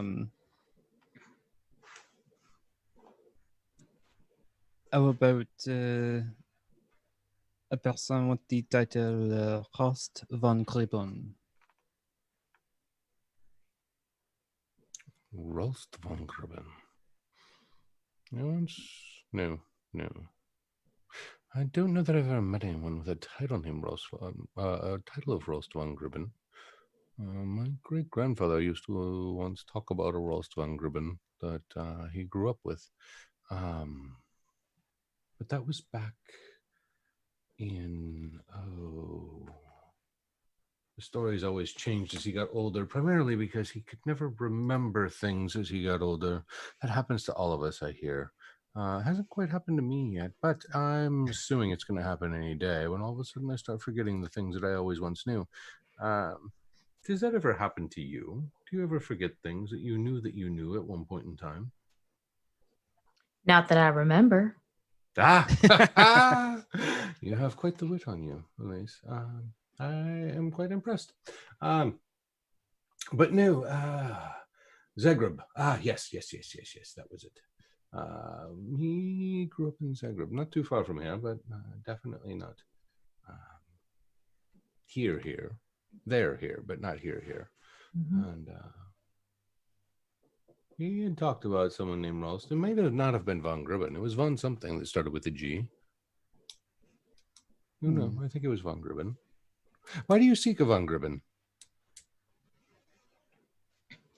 For their expertise in smithing. Oh, right. Blacksmith.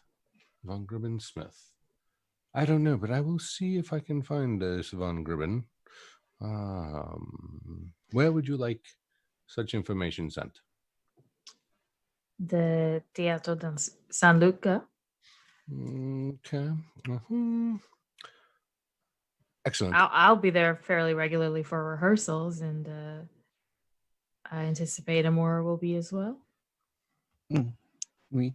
And let me invite you to our showings. I will make sure there is a seat for you and one other. Oh, that is quite kind of you. But I take my payment in either cash or personal favor. Which do you prefer? Personal favor it is. Excellent. I will let you know. Until then. Very well, then. And he will reach into his pocket and pull out the paper, and he will roll it out in front of him. He'll grab his quill, and he dips it in the hot water and starts writing again. Okay. Elise will finish her coffee and stand up. Yeah. Amor will take the longest drink. They took the initial sip, but then I think Amor will down the coffee. It. Yeah. Set it down, leave a generous tip on the table. A generous, obscenely generous. Excellent. And then good day to you. And then gesture forward for Elise. Elise will leave. Mm-hmm. And once they're outside, she'll say, I'm not entirely sure what happened back there, What was that? but I think it might be a good thing. I can honestly say I've never had such a difficult time. Do you often go offering personal favors to complete strangers?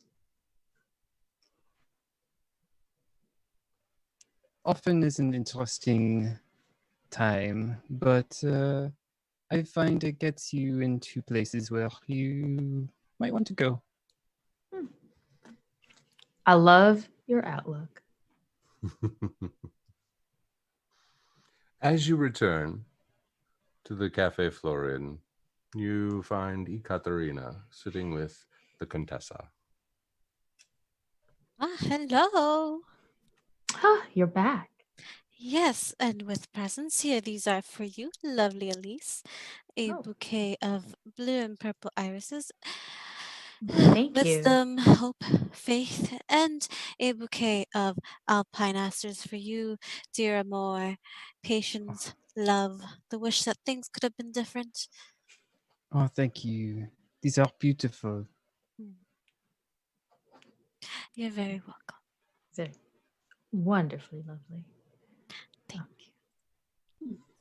Just wanted to make sure that you two were having an amazing day, because I know today's going to be great. It has certainly been interesting so far. That Oh. is true.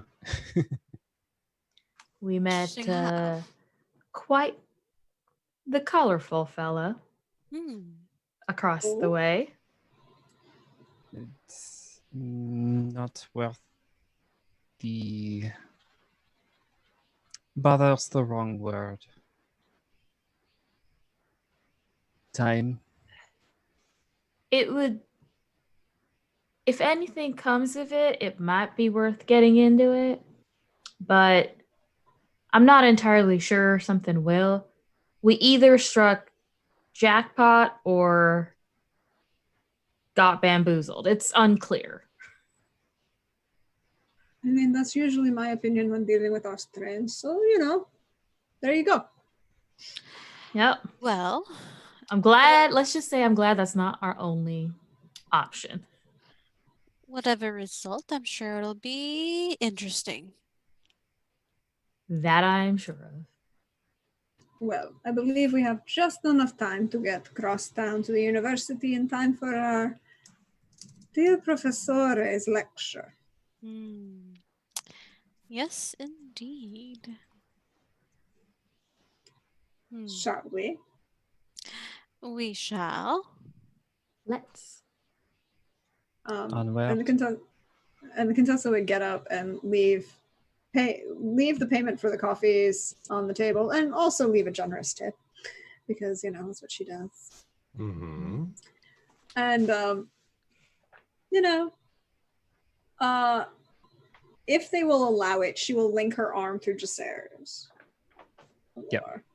To just kind of promenade through Piazza San Marco. Amor definitely would. I failed to describe what Amor looks like. They have long flowing like mahogany hair and is wearing a tailed waistcoat that's burgundy, that's kind of flared out a bit, with a white ascot, and the style of pant that is worn black. Striking look. As they go ahead. With the Contessa looking just like all in black, stylish, all in black on her, with a very jaunty hat, because it has to be jaunty. As they walk, Ekaterina's gonna get up and offer her arm to Elise. Which Elise will take. You do me an honor, lovely Elise. You are the kindest. And in her other hand, she is like cradling the flowers. And she'll just happily walk forward. It's a beautiful promenade of 4 beautiful people.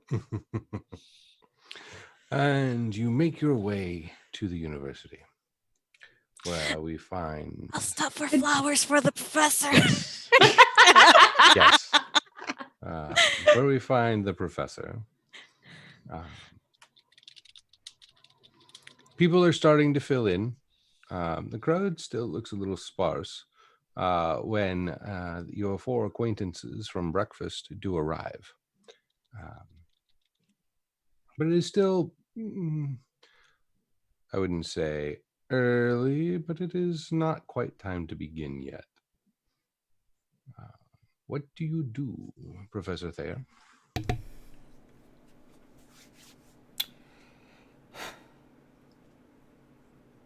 I have some last-minute reading to do.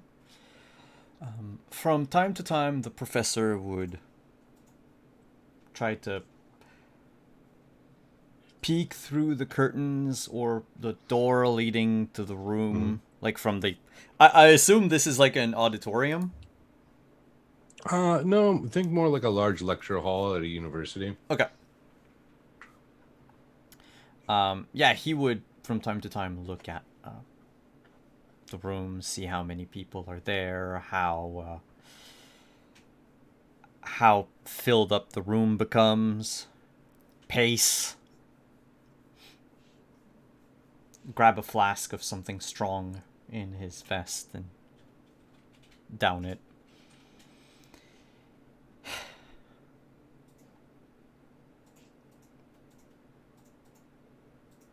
Okay. This is all an act, of course, because Thayer is not shy in front of people or anything. Mm-hmm. But he needs to stick to the character. Absolutely. And would wait 3 minutes after the lecture is supposed to start before going in. Okay. Just so people can sit and wonder. And about that time, as you walk in, you will find your auditorium is actually full. There are a few people standing at the back, and a couple lingering in the doorways. I thought you were going to say empty. No.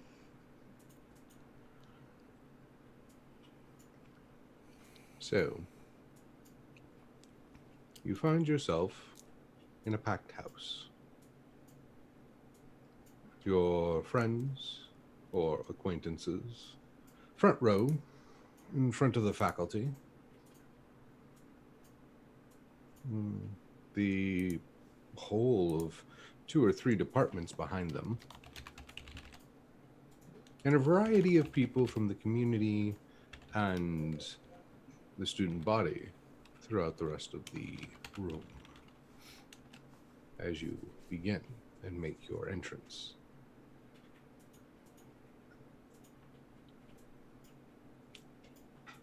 What would you like to do to captivate your audience?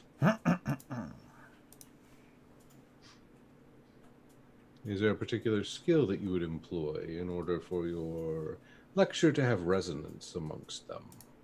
I would hope so. I was going to start my lecture, like to start role-playing my lecture, but You can go for it if you'd like.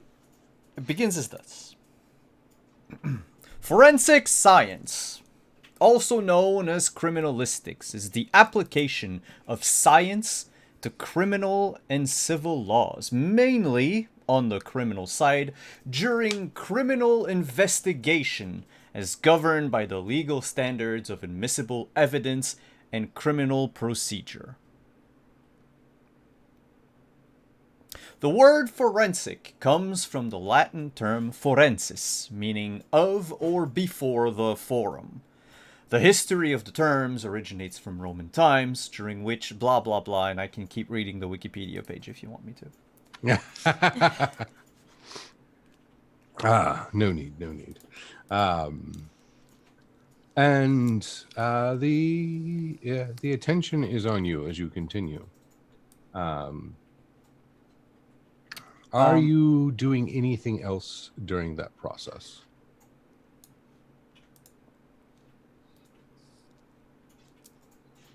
I'm going to gauge the crowd.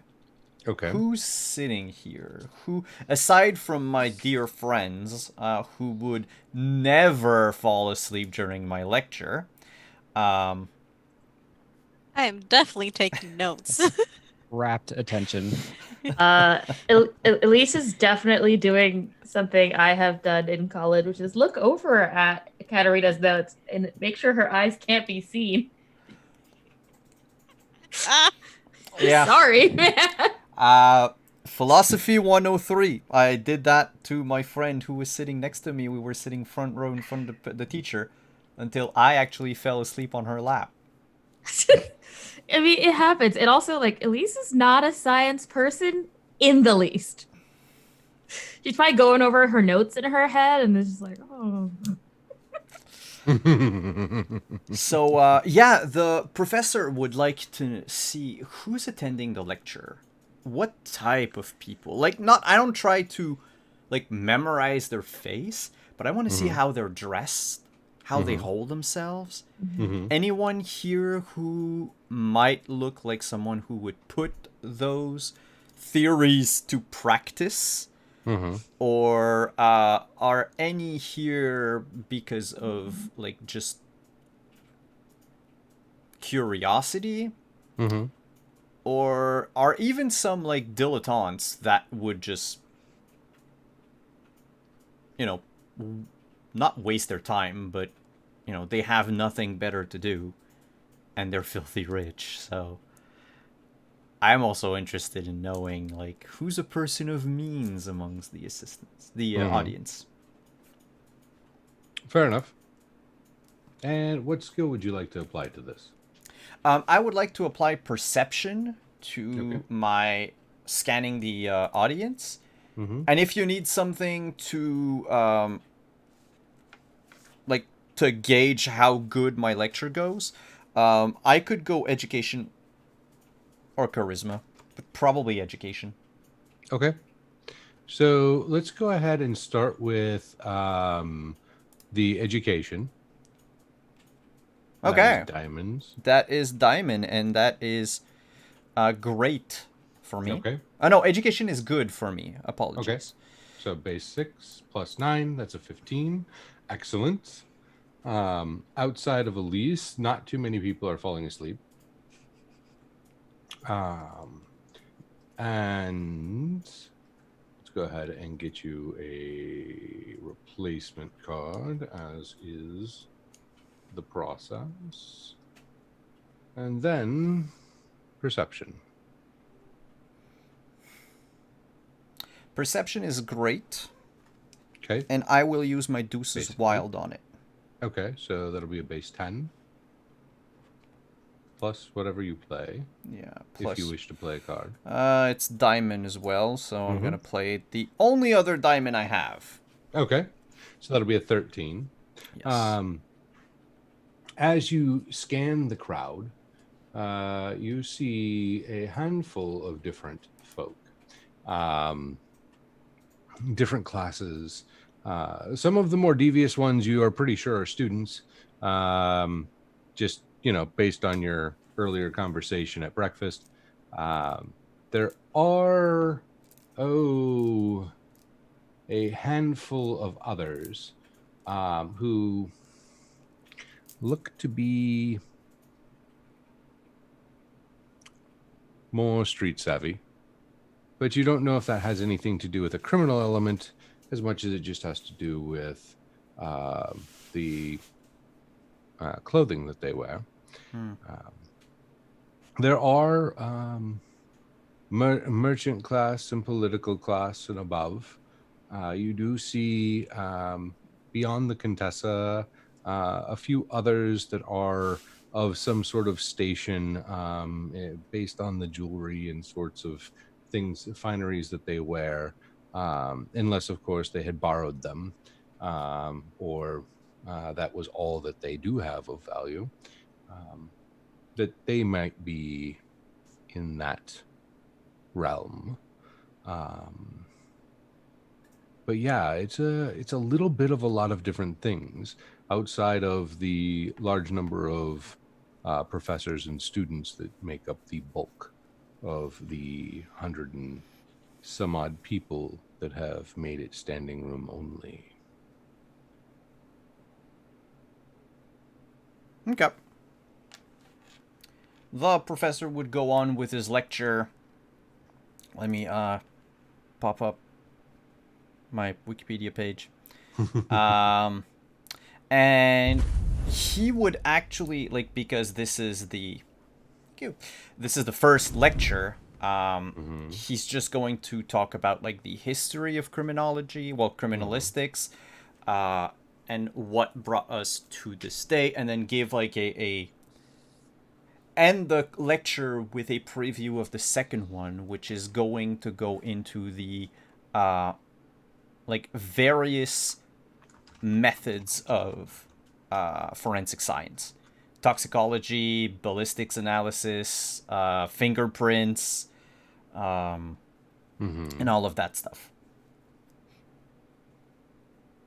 And then talk about what the third lecture is going to be, which is about the how the criminal element has been, while criminalistics and forensic science have gone up in popularity and in usage, so did the criminal elements. So what are, like, how can you, like, best identify criminals nowadays, and the types that they are, the organizations, and if we have time, and that's when the professor would look closely at the audience, but if we have time, by the end of the third lecture, we will tackle the World Crime League.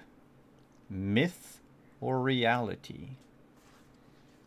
That does seem to capture quite the attention of the audience as you discuss it. There are a little bit of murmuring that goes on between people as there is that side conversation. Do any of them look like Austrian spies about to kill me? With a 13 perception, no. Then I will keep my ace to sneak away. I mean, are there any Austrian spies about to kill him? Because that would intrigue the Contessa. Not that anyone is aware of.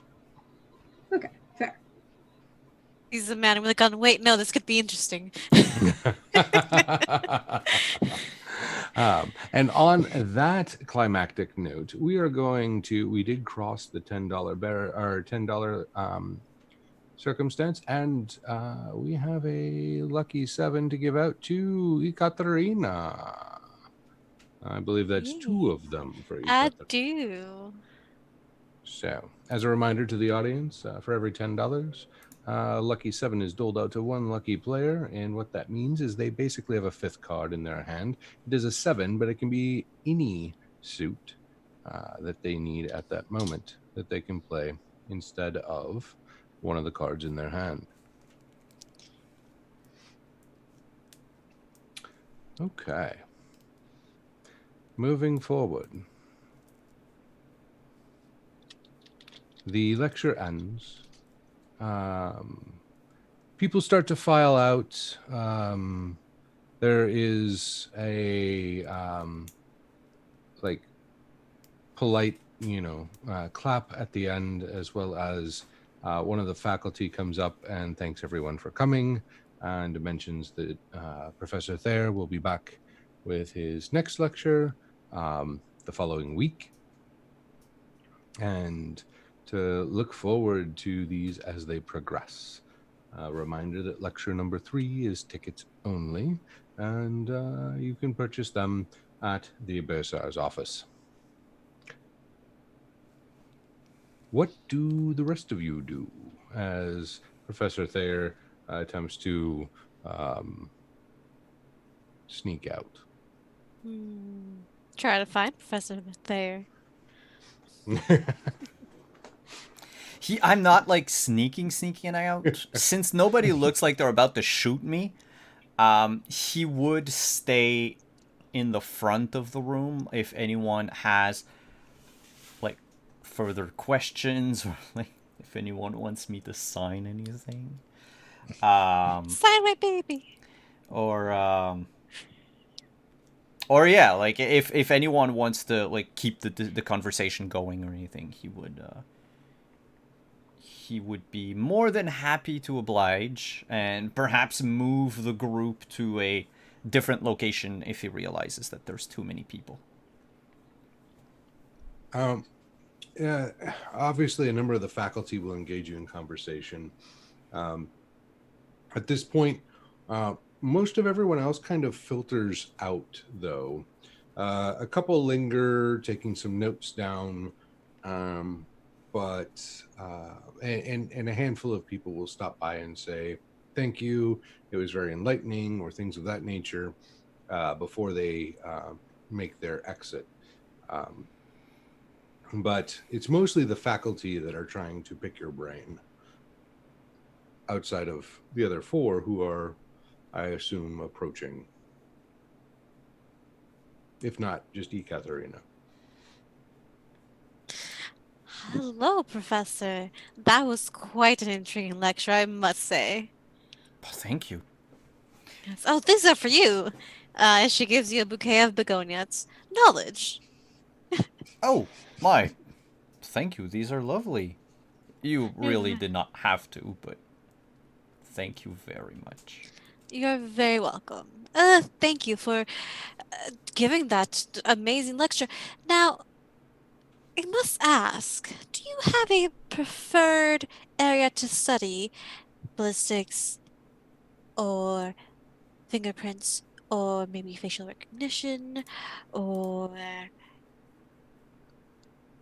which area of criminology do you think? It's just gonna start asking you questions. Mm-hmm.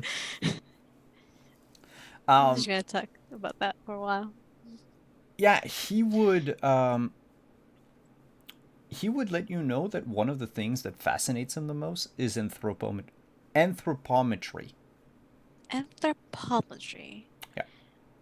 Now, for Adriana, who doesn't know what that is, what It's exactly is that?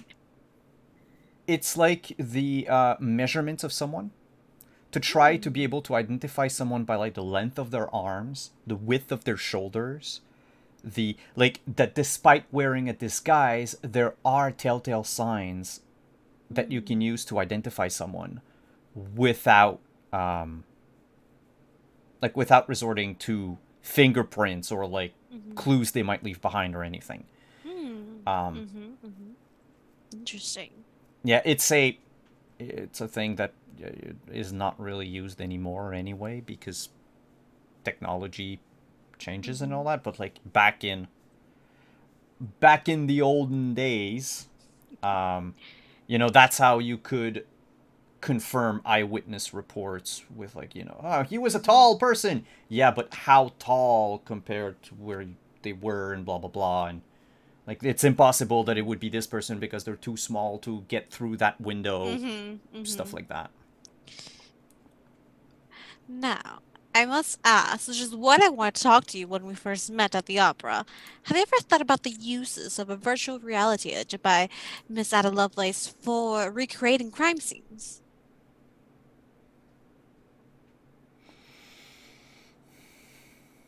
I mean, you would have to delve into something magical at this point, because if I remember correctly, Miss Lovelace's machine can compute scenarios, but cannot recreate an entire room or even dictate what could have happened.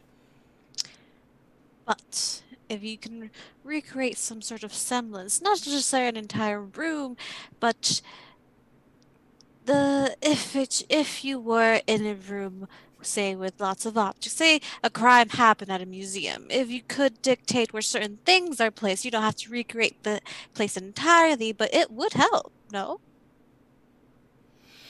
It could certainly be a thing. I would like to see it in practice first, in action.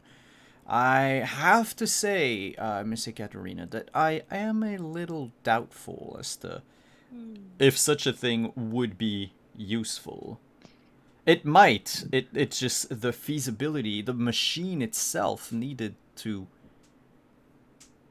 achieve this would probably be of massive size. I know, but say we work on it for, see, that's how everything starts. It starts big, but then we shrink down. And right now, yes, Miss Lovelace's contraption can only work with creating scenarios, not recreating scenarios, but we work on it a little bit more, who's to say it can't? Could we input into the machine all the different hypotheses as to how a crime occurred and have the machine calculate the probability of each one of them? Well, maybe. But it's also possible that you, as a human, would input your theory. And if you have a theory that you think would work, you would recreate it. See what the probability of that working is.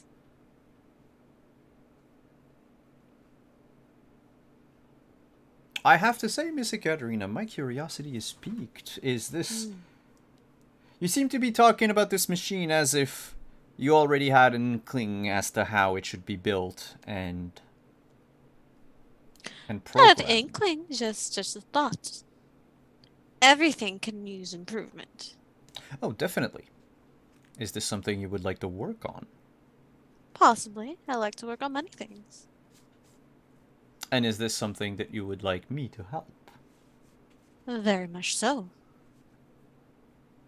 Then help I shall. It should be quite the challenge. All good things are never easy. Now, which well-documented crime could we begin with to test the machine out with? I'm not sure. I must say I'm not the best at keeping up to date with the local crime scene. That would be more my...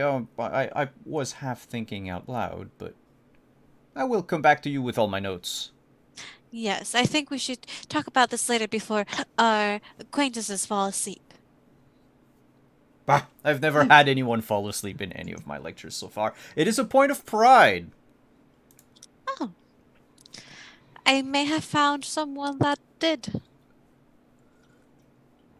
Oh, really?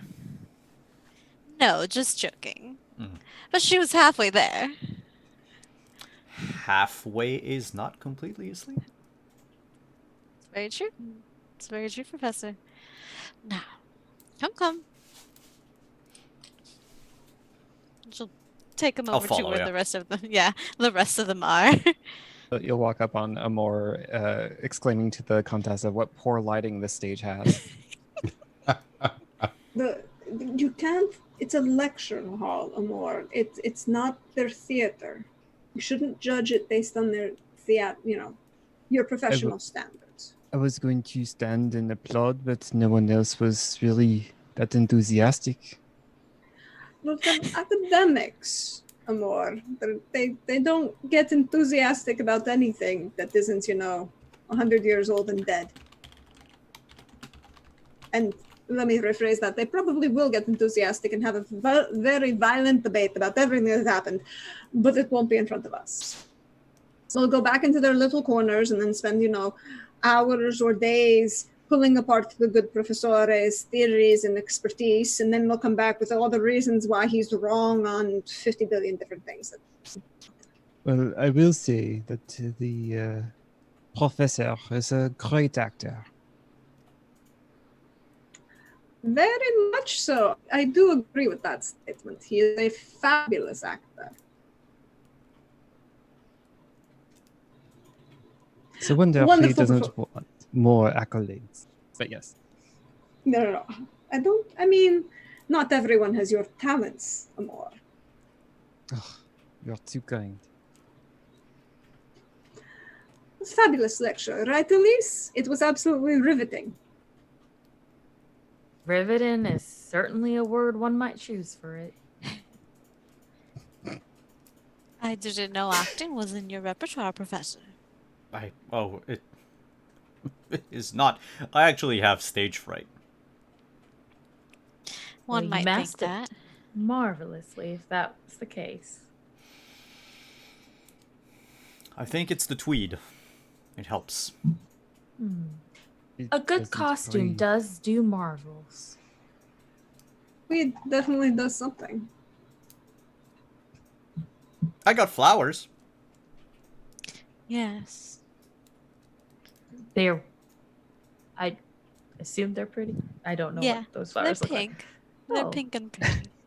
They mean knowledge, because he's a professor.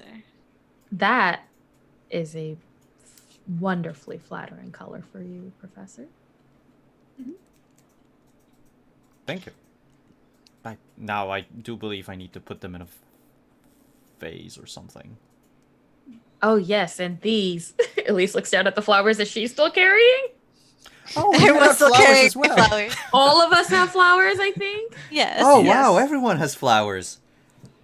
They all mean very specific things for each one. The language of flowers, I believe, for me at least, is still very important. Of No, you course. are correct. This is a very telling gift. A very telling gift. Oh, do tell. You said a lot with the wonderful flowers. I must say, you have an eye. I have two. Well, but they are always hidden behind those sunglasses, so how are we supposed to tell? That I have two parts in my sunglasses. I just meant I don't know what's lurking behind there. My eyes, silly. Okay. Or And no eyes. Maybe I have nothing behind these sunglasses. It is entirely possible. But I was going to say that I am not as well versed in the official, proper knowledge of flowers to the same extent. But where I come from, we do ascribe a lot of meaning to nature. Oh. And the different flowers have different meanings that mean so much to my people where we come from. So I thank you doubly for these.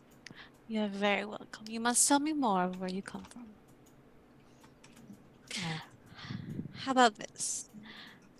If you agree to go out with me and talk about where you come from, I will agree to take off my sunglasses for you. Well, I don't usually do these things as a means of business or trade, but I can make an exception. Well, business can be mixed with pleasure. As an actor, I do try to avoid that because tails wag. Well, I am no actor, nor am I anyone in the theater business, so you really should have nothing to worry about. Oh, yes, then it seems like it'll be all pleasure. If that is what you wish, that is what you'll get. They have this conversation right in front of everybody. Yeah. It's everybody else's time, but they're just looking at each other. And the Contessa just kind of half turns to Josiah and says, "See, it's not just me." What's not just you, dear?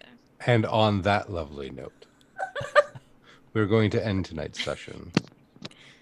We started with drinking and we ended with flirting, as is our way. Thank you so much for joining us. Thank you so much for the donations and the follows. And join us next week again for the continuation of this story. over to you, Simon. Hey, I'm not muted. Okay. Thank you, everyone, for coming. Thank you to all of our sponsors, I should say. Mage and Press, Art Alsorian Games. Thank you to Found Familiar and to Roll20. Thank you to our partners through the Diceomancy program, Level Up Dice. Thank you to all of you lovely players for playing in Castle Falkenstein tonight. I am Simon at Wandering DM. I'll plug all my shit later. But please, my friends, tell us who you are and where we can find you. And if you have anything to plug, anything to link, you can do so in chat right now. We'll do the same order as we did the introductions, so we will begin with Adriana. Hi, everyone. My name is Adriana, and you can find me on Twitter, AliceOfVamp, with 2 P's. You can also find me here every Monday with these amazing, lovely people, and apparently flirting with Booch's character. You can find me tomorrow. I'm going to be over at the Hype Goblin DMing a very improv-heavy, loosely D&D game with some friends. And I have a bunch of other games that I play.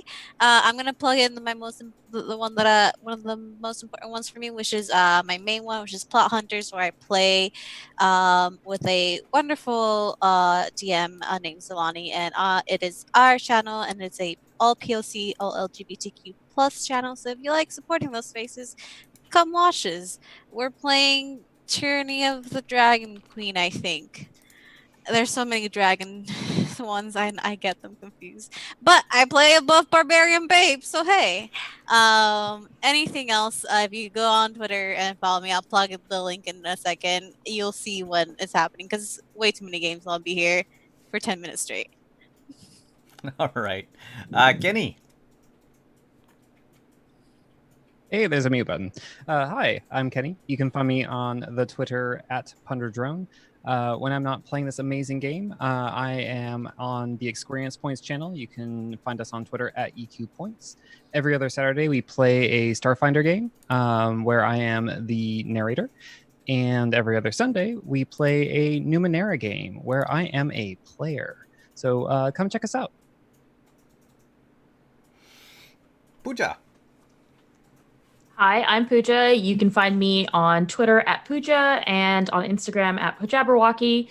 You can find me here every Monday with these lovely folks. And starting this Friday, I am going to be in a brand new Vampire the Masquerade 5th edition campaign that's going to end every other Friday. It's set in medieval Constantinople.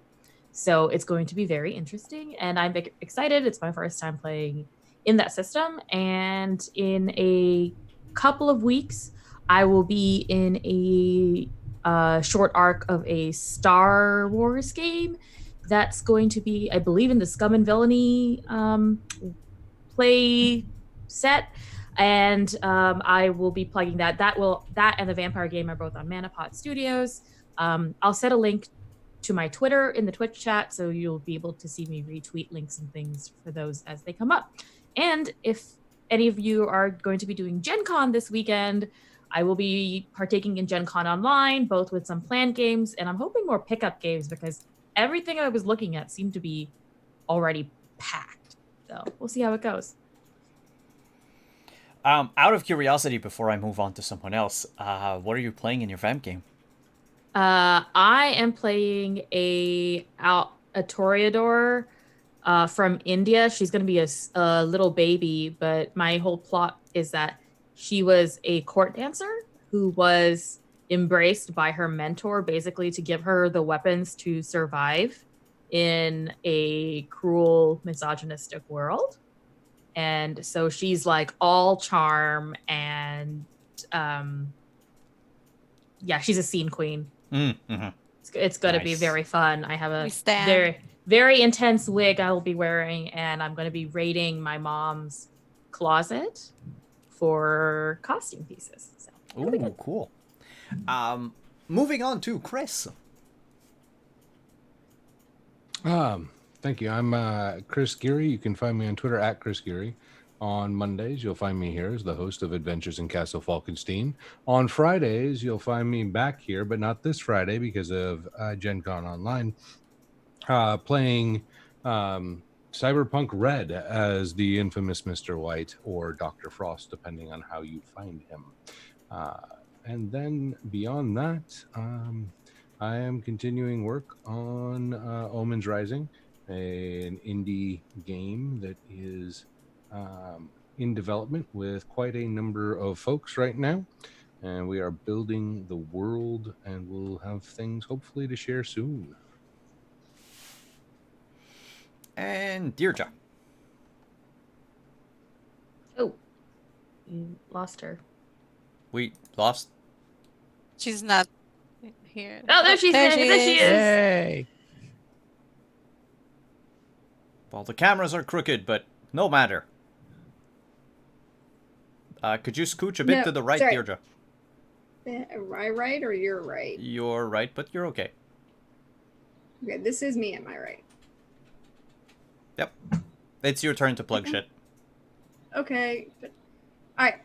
Hey y'all. You know me. I'm at George Donlan on Twitter or PrexGorth as you see me around on Twitch. Sorry about that. But at least it held out to the end of the game, so I'll take that as a win. You can find me tomorrow over on my channel at 11 a.m. Eastern as we continue our look at Ovid's Metamorphoses, where the answer is yes, Jupiter is just a problem and everyone gets turned into everything. That is an answer. And then Wednesday on my channel, we're going to continue with In Colloquium at the Salon. You have to bring your own hot chocolate, people. But me and Academic Foxhole, Trooper SJP, we're going to be doing nerdy academic shit online. Do we know what we're going to talk about? No clue, but, you know, show up. There'll be digressions. There'll be conversations. It will be fun. And then I can get to be back on Wednesday night over on Left Love Lindy's channel for the continuation of Witcher Family of Wraiths. It'll be great. Things are getting interesting. And then on Thursday for Dragon Age here. And then I'm doing a bunch of stuff for Gen Con. So you might see me around doing stuff for that. But other than that, check my Twitter because I was post where I'm going to be. All the wonderful people, like these fabulous folks that I get to play with, talk to, hang out with, and be friends with. And all the interesting academic things that I make to discuss online. So, you know, hit me up. That's it. And I'm Simon at Wandering DM. We'll be back on Thursday for some more Dragon Age. There might be a special stream for... Not because of Gen Con, but because Gen Con is this week. There might be something happening during the day on Wednesday. And then we will not be playing Cyberpunk Red on Friday. Because I have a game for Gen Con, a private game. And then we're also hosting a bunch of panels for... Gen Con. We're doing the art of Cyberpunk. We are doing the portfolio analysis. How is it called again? Portfolio overview with Jay Kovac, and we are also doing the where is it? I think it's What's Up with The Witcher with Cody Pondsmith. Anyway, 3 great panels that you can come see, and we'll have a command in chat for if you want to ask questions to the panelists during the panels. And then next week we'll be back with our regularly scheduled shows. That said, we had our first workshop for the Patreon last weekend. It was amazing. We had a lot of fun. If you're interested in talking about role-playing games, talking about characters, talking about world building, if you have ideas but you're unsure on how to proceed and all that, check out my Patreon, patreon.com/wanderingdm. We also offer free encounters for various games every month chosen by the patrons. So that said, that's enough for me. Thank you everyone for coming. Have a good night, and we'll see you again next Monday. Bye-bye. I'm waving, but I'm out of